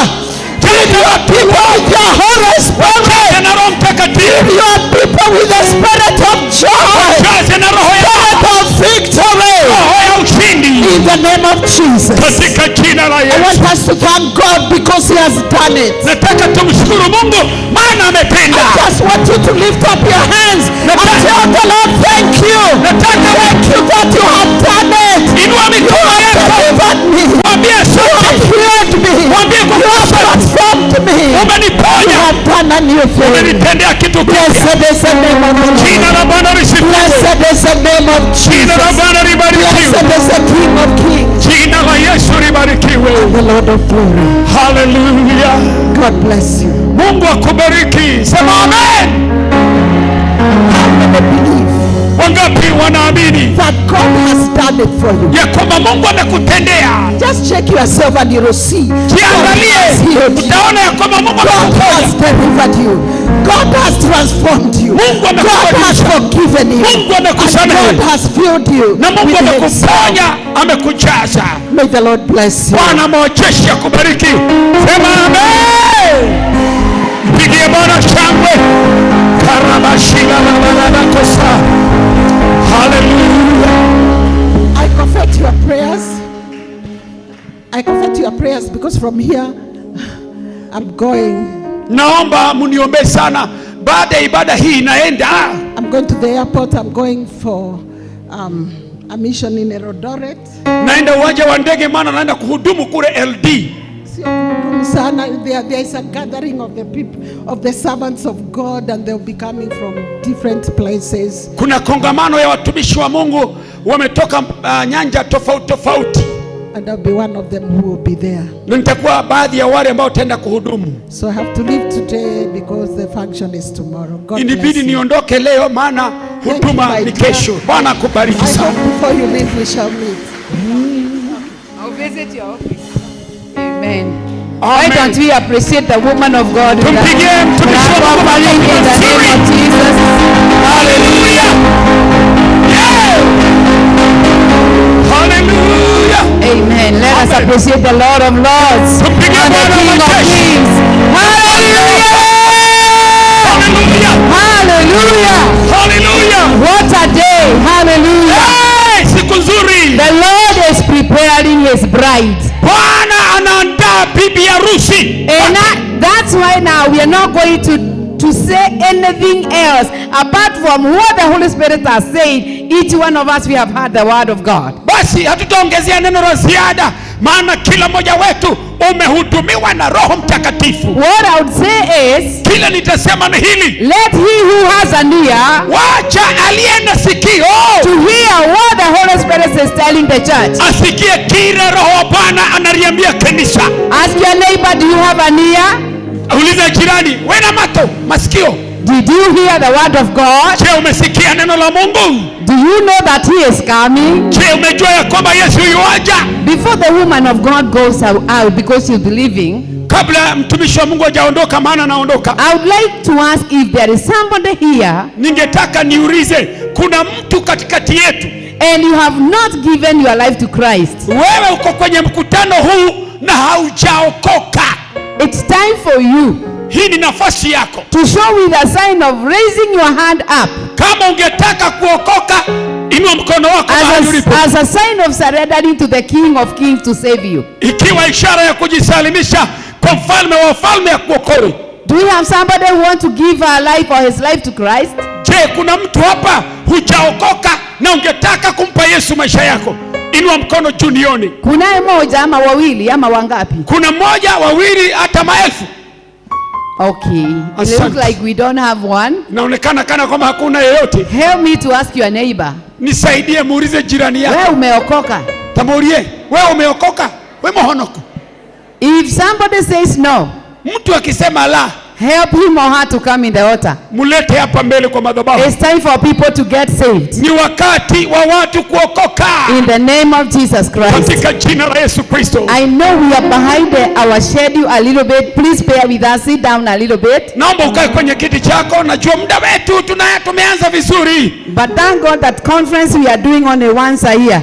Lakini mshukuru Mungu maana hii kongamano ni mara moja kwa mwaka. So when we are late, it will not be late next week. It's only next year 2025. Basi kama tukichelewa tu ni mwaka huu, lakini sio mwaka ujao. So we want to appreciate the woman of God. Tungetaka tuweze kumpongeza, kumshukuru mtumishi wa Mungu. We want to tell her thank you so much, mommy. Tungetaka kumwambia mama wetu asante sana. Come again and again and again. Na ukuje tena na tena mpaka Yesu Kristo arudi. Hallelujah. Amen. To get such a woman who is bringing the message the way it is, it's very rare in our days. Kupata mtumishi wa Mungu ambaye anatuletea neno la Mungu kama vile lilivyo ni nadra sana leo. Because when you call somebody for such a conference, maana ukiita mtu kwa kongamano kama hii, anakuuliza akoragi atiriri, ni andu aigana uguo gakorwo ngihunjiria, ni idadi ya watu ni kama wangapi, package yako ihana atia, bahasha. Let me tell you, namna gani? Things are not good. Mambo, wacha niwaambie mambo sio mazuri. To the woman of God, lakini mtumishi wa Mungu, she didn't want to know whether we have tea for her or anything. She said, give me the time, the address and pray for me. Basi hakutaka kujua kama watu ni wangapi, bahasha itakuwa kiwango gani. Akasema nipe watu na wakati wa kuhubiri. Woman of God, I request you to take an appreciation little token here. Naomba mama yetu tumsaidie simame. Njoo upokee hii zawadi tu ndogo ya kusema asante. Somebody to be behind her to take it for her. Na tunataka msaidizi package for her. Amsaidie, baada ya kupokea msaidie. And we have come to tell you thank you so much. We appreciate you a lot. Tumekuja kusema asante, tunakudhamini sana. And may the Lord God bless you and do you good. Bwana wa majeshi akubariki, akutendee mema. And she's heading to Eldoret now. Na yeye anaenda moja kwa moja uwanja wa ndege na Eldoret. Bila makofi mazuri. There is an occasion going on there. Kuna mkutano mzito unaendelea pale. You know she cannot talk on her behalf. Unajua yeye hakusema mambo yote tu, alisema tu. There is an event going on tomorrow. Kuna kongamano ambayo itakuwa hapo kesho. To honor our spiritual fathers and mothers. Kuwaheshimu baba zetu wa kiroho na mama zetu wa kiroho. And the woman of God, the second lady, will be in the meeting. They will be honoring these men and women of God. Woo! Hallelujah! Hallelujah! Na mke wa rais, naibu rais atakuwa kwenye ule mkutano, na baadhi ya wale watakaoheshimiwa na kutunukiwa ni mhubiri wetu wa siku ya leo. It is not in vain to serve God. Sio bure kumtumikia Mungu. Kwa hivyo tutainuka, tumwachilie ende na baraka. Tutasimama zote tena tuachilie mama yetu ende na baraka. And the Lord will bless us. Na Mungu atatubariki sisi. And the Lord will do us good. Na Mungu atatutendea mema. And I'm so grateful that our sister said she has been desiring to meet 3 women in the land. Na nimefurahi dada yetu alisema alitamani kukutana na wanawake 3 katika taifa hili. And now the third one she did it today. Na 3 amekutana naye kwenye kongamano hii yetu. Si hiyo ni Mungu? Hey! What is your desire today? Basi ombi, shauku na ndua lako ni what are you desiring to get after here? Ni kitu gani umetamani baada ya mkutano huu? Our God is so good. Mungu wetu ni mwema sana. Hallelujah. Asante. Hallelujah. Thank you, Jesus. Asante. So we'll still continue. Let her rest a little bit. Wacha mama wetu apumzike. And I'm going to invite the one who is leading us in the session of giving. Then after giving we go for lunch. Nitamkaribisha na tuongoza kwenye ibada ya matoleo. Baada ya hapo tunaenda mapumziko ya lunch. And then when we come back, basi tutakaporejea, we will hear where this vision of Raise a Voice to God Warriors was born. Basi tutasikia maono na ndoto hii ya huduma hii inaitwa Raise a Voice to God Warriors. Aha, mashujaa wanaoinua sauti zao kwa Mungu. Tutasikia hiyo ndoto ilianzishwa katika jinsi gani. And the Lord will bless us. Na Bwana wetu atatubariki. How many people are blessed so far? Wangapi kufikia hapo umebarikiwa?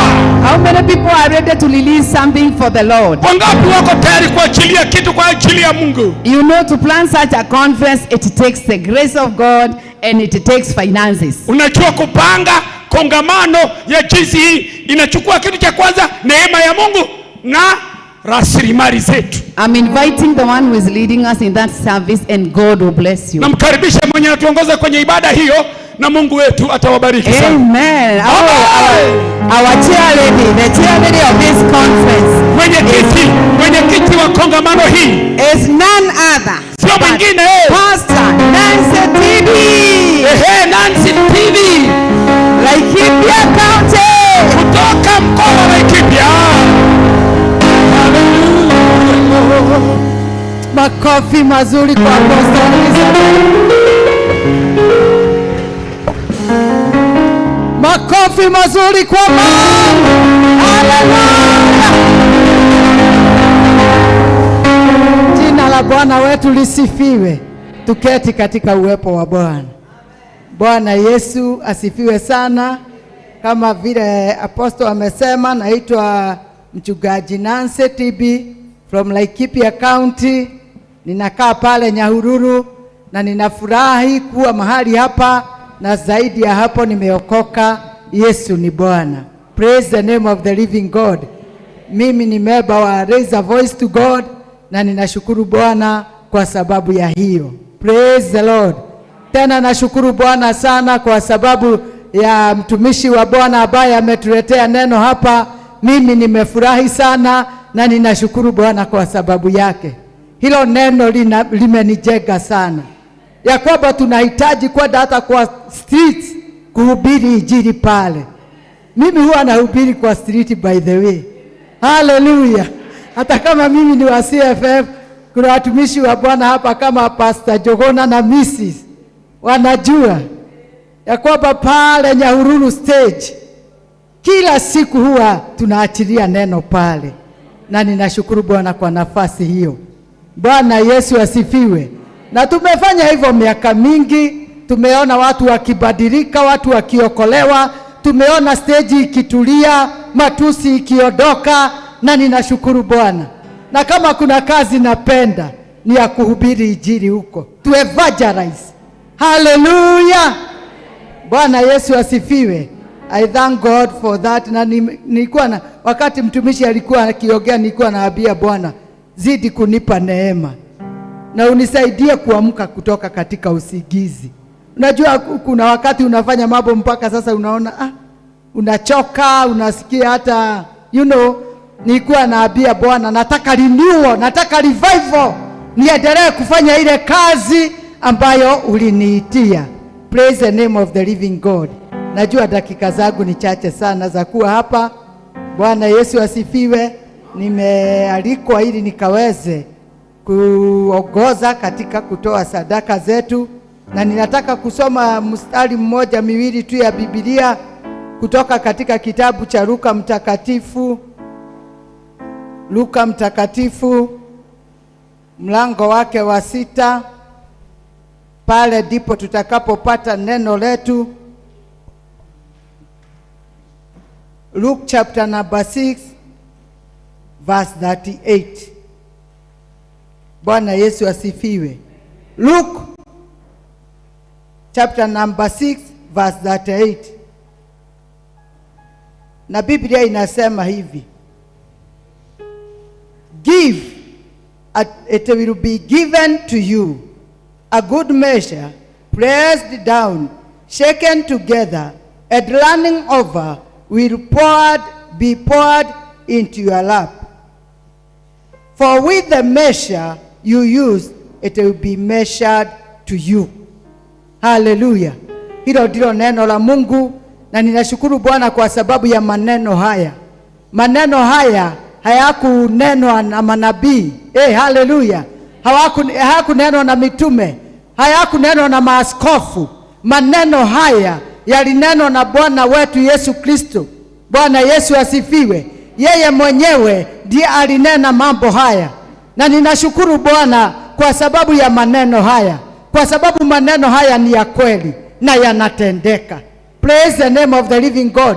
These things happen into the life of a believer. Wale wote wanaolichukua neno la Bwana na kulifanyisha kazi katika maisha yao, linatendeka. Bwana Yesu asifiwe sana. Mwadhani agosho. Kwa hivyo Yesu Kristo akanena maneno haya. Kwa Kiswahili kidogo huwa inasema wapeni watu vitu. Bwana Yesu asifiwe. Wapeni watu vitu, nanyi mtapewa kiasi cha kujaa, kushidiriwa, and overflowing. Bwana Yesu asifiwe. Mwadhani arogosho. Praise the name of the living God. Wapeni watu vitu. Imagine na tukitoa katika ufalme wa Mungu na tukimpa Mungu mwenyewe, itakuwa zaidi ya kwamba tutapewa kiasi cha kujaa. Hallelujah.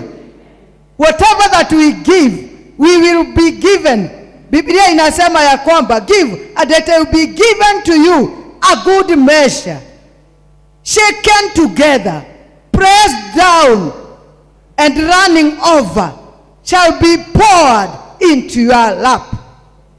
Bwana Yesu asifiwe. For the measure, gethimi kiria thimanagĩra nakĩo, kĩu nĩkĩo gathimirwo nakĩo. Praise the name of the living God. The measure that you use to others, to God, it will come back to you. Hallelujah. A good measure. Praise the name of the living God. Tumekuja katika kongamano hili, na ninashukuru Bwana kwa sababu hii kongamano imegharimiwa sana.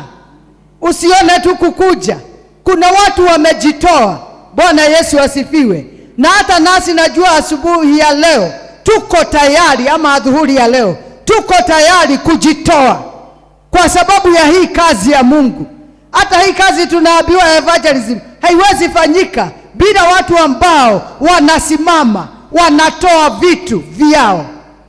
Na wakitoa vitu vyao, Biblia inasema zitarudi kwao kiasi cha kujaa, kushidiriwa na kumwagikiria.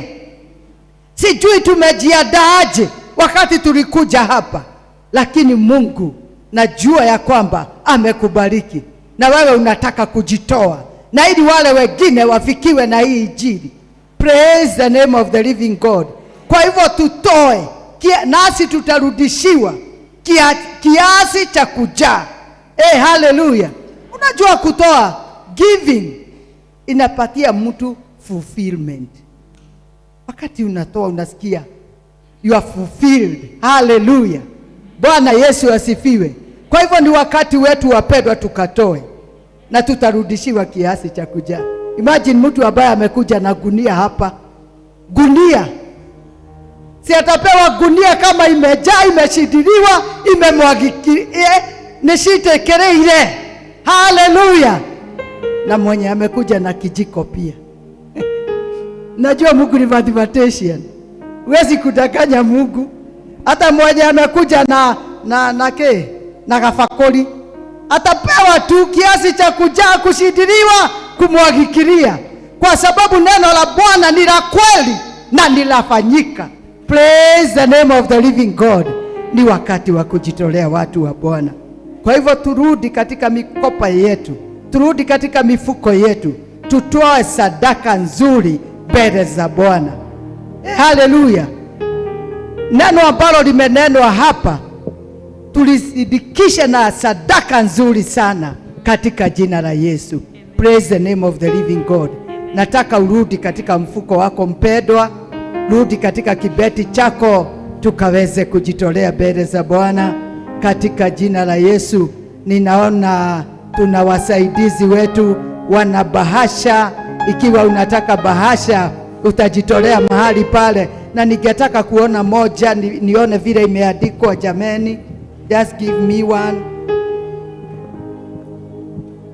Okay, ile bahasha imeandikwa Raise a Voice to God Ministry. Unaulizwa pale, unaweza kuandika contact yako. It is a sacrificial giving for global missions, becoming a woman of substance. Proverbs 31. Uandike jina lako, contact, date. Seed ni ya nini? Ni mission, ni seed, ni thanksgiving, ama ni ya nini? Bwana Yesu asifiwe. Unakiri pale, alafu unakiri prayer item, ungetaka kuombewa nini. Kwa hivyo tujitolee sadaka hii tukijua ya kwamba kuna mavuno ambao tutapata hata baada ya hii kongamano katika jina la Yesu. Praise the name of the living God. Let us give generously unto the work of God. Na Biblia inasema katika kitabu cha Wakorintho ya kwamba tujitolee kwa moyo wa kujipendea, si kwa lazima, si kwa kusurutishwa. Praise the name of the living God. Hallelujah.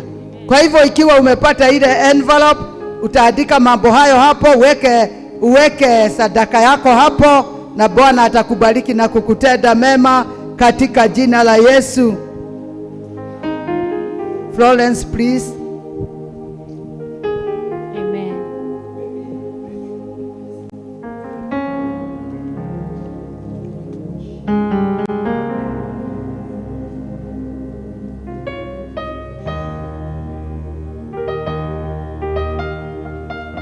Bwana Yesu asifiwe. Ninaona hapo tuko na till number ambayo ni 52 58 363. Unajua siku hizi watu, wakati mwingi watu wanabeba pesa na simu ama M-Pesa. Kwa hivyo ikiwa uko na M-Pesa, till number ni 52 58 363. Hallelujah. Andika nakiri mambo hayo yote, alafu tutaomba.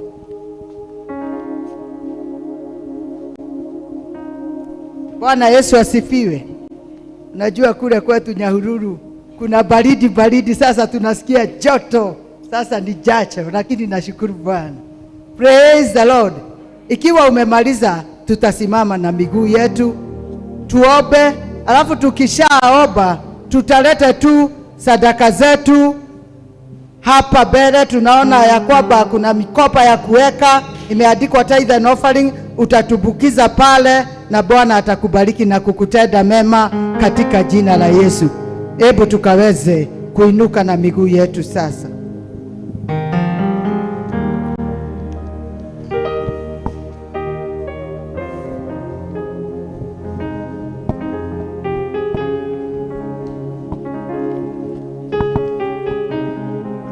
Haleluya. Tumemaliza sote. Naona bado kuna watu wameketi, nataka tuinuke ili tukaweze kuomba katika jina la Yesu. Kwa hivyo tuinamishe nyuso zetu, tuinue sadaka zetu hivi juu ili tukaweze kuomba. Baba wetu na Mungu wetu, katika jina la Yesu, tunataka kunyenyekea miguuni pako. Asanti kwa wema wako, asanti kwa uaminifu wako. Watu wako wamejitolea Baba sadaka zao.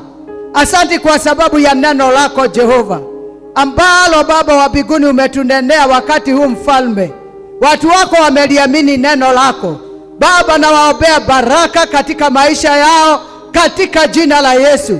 Bariki kazi za mikono yao, bariki huduma zao, bariki mashamba yao, bariki Baba kazi ya mikono yao, bariki jamii na jamaa zao, wabariki waingiapo na watokapo katika jina la Yesu. Shughulikia hali zao na maisha yao, na hilo neno Baba wa mbinguni likafanya kazi katika maisha yao katika jina la Yesu.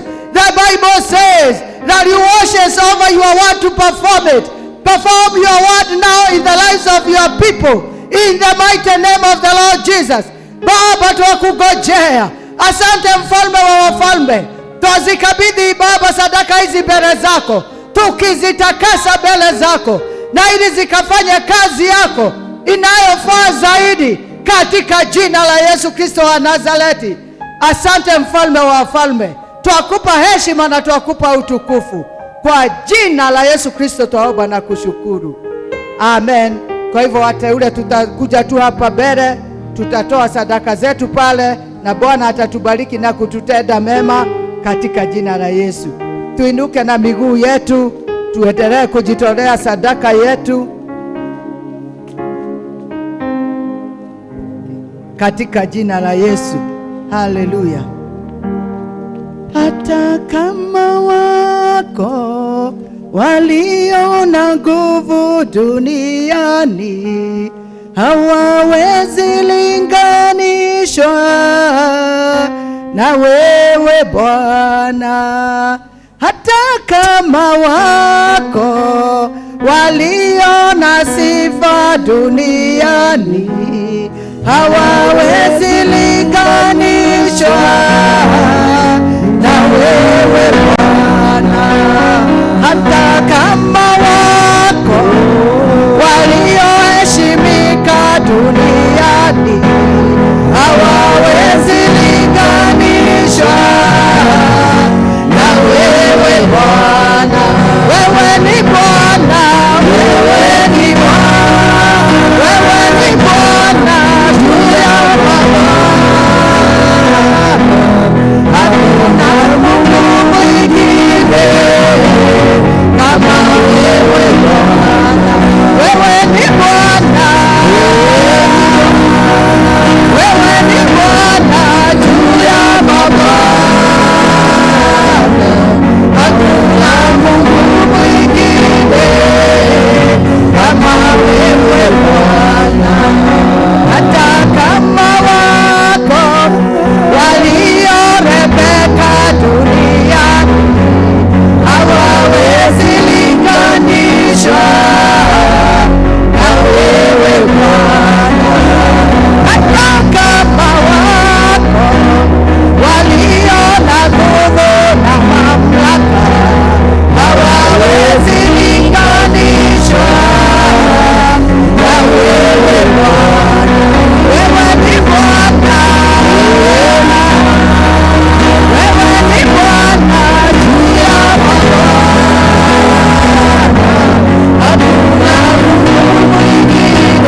tukiwa katika hiyo hali, nataka tukaombee lunch, alafu tutaelekezwa vile tutapateka wa lunch na Bwana atatubariki.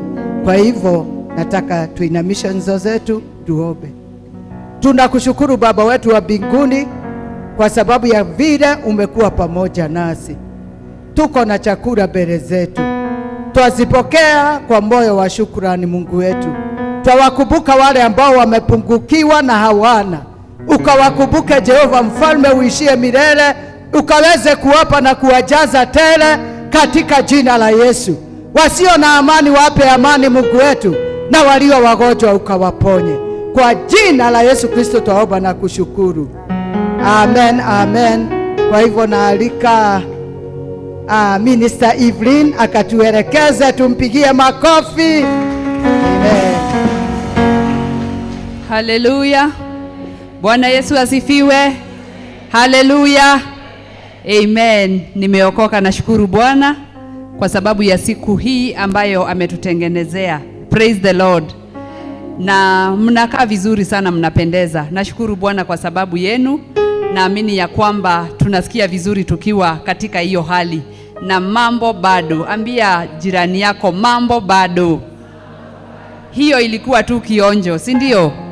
Amen. Nimesimama hapa niweze kuwaelekeza vile ambavyo tutaweza kupata chakula chetu, ili tuweze, tukikula tutarudi tu mahali hapa. Naamini Mungu ametuandalia mambo mazuri zaidi. Kwa hivyo chakula yetu tukitoka pale nje, kuna tent ambayo iko hapa. Hapo ndio tutaweza kupata chakula chetu, na ninaomba watumishi ndio watakuwa wa kwanza kwenda mahali pale. Pastors ndio watakuwa wa kwanza kwenda mahali pale, wachukue chakula yao, alafu wengine tuweze kufuata. Lakini tuna Mrs. Bishops hapa, tutaweza kwenda hapa na ninaamini tutabarikiwa. Amen. Watumishi wa Mungu naomba waweze kusimama, waonyeshwe direction. Mary, all the pastors, reverends, Pastor Eunice, Reverend Deborah, Pastor Lydia. Amen.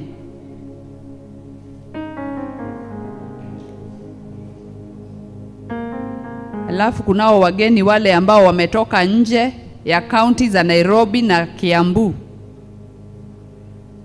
Wageni wa Kisumu, wa Samburu, wa Laikipia, Nakuru, Nyandarua, Nyeri. Wageni wengine watafuata.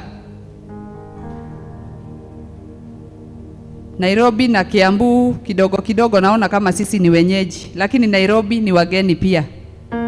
Nairobi ndio watafuata, Kiambu ndio itakuwa ya mwisho. Na mbarikiwe sana. Amen.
I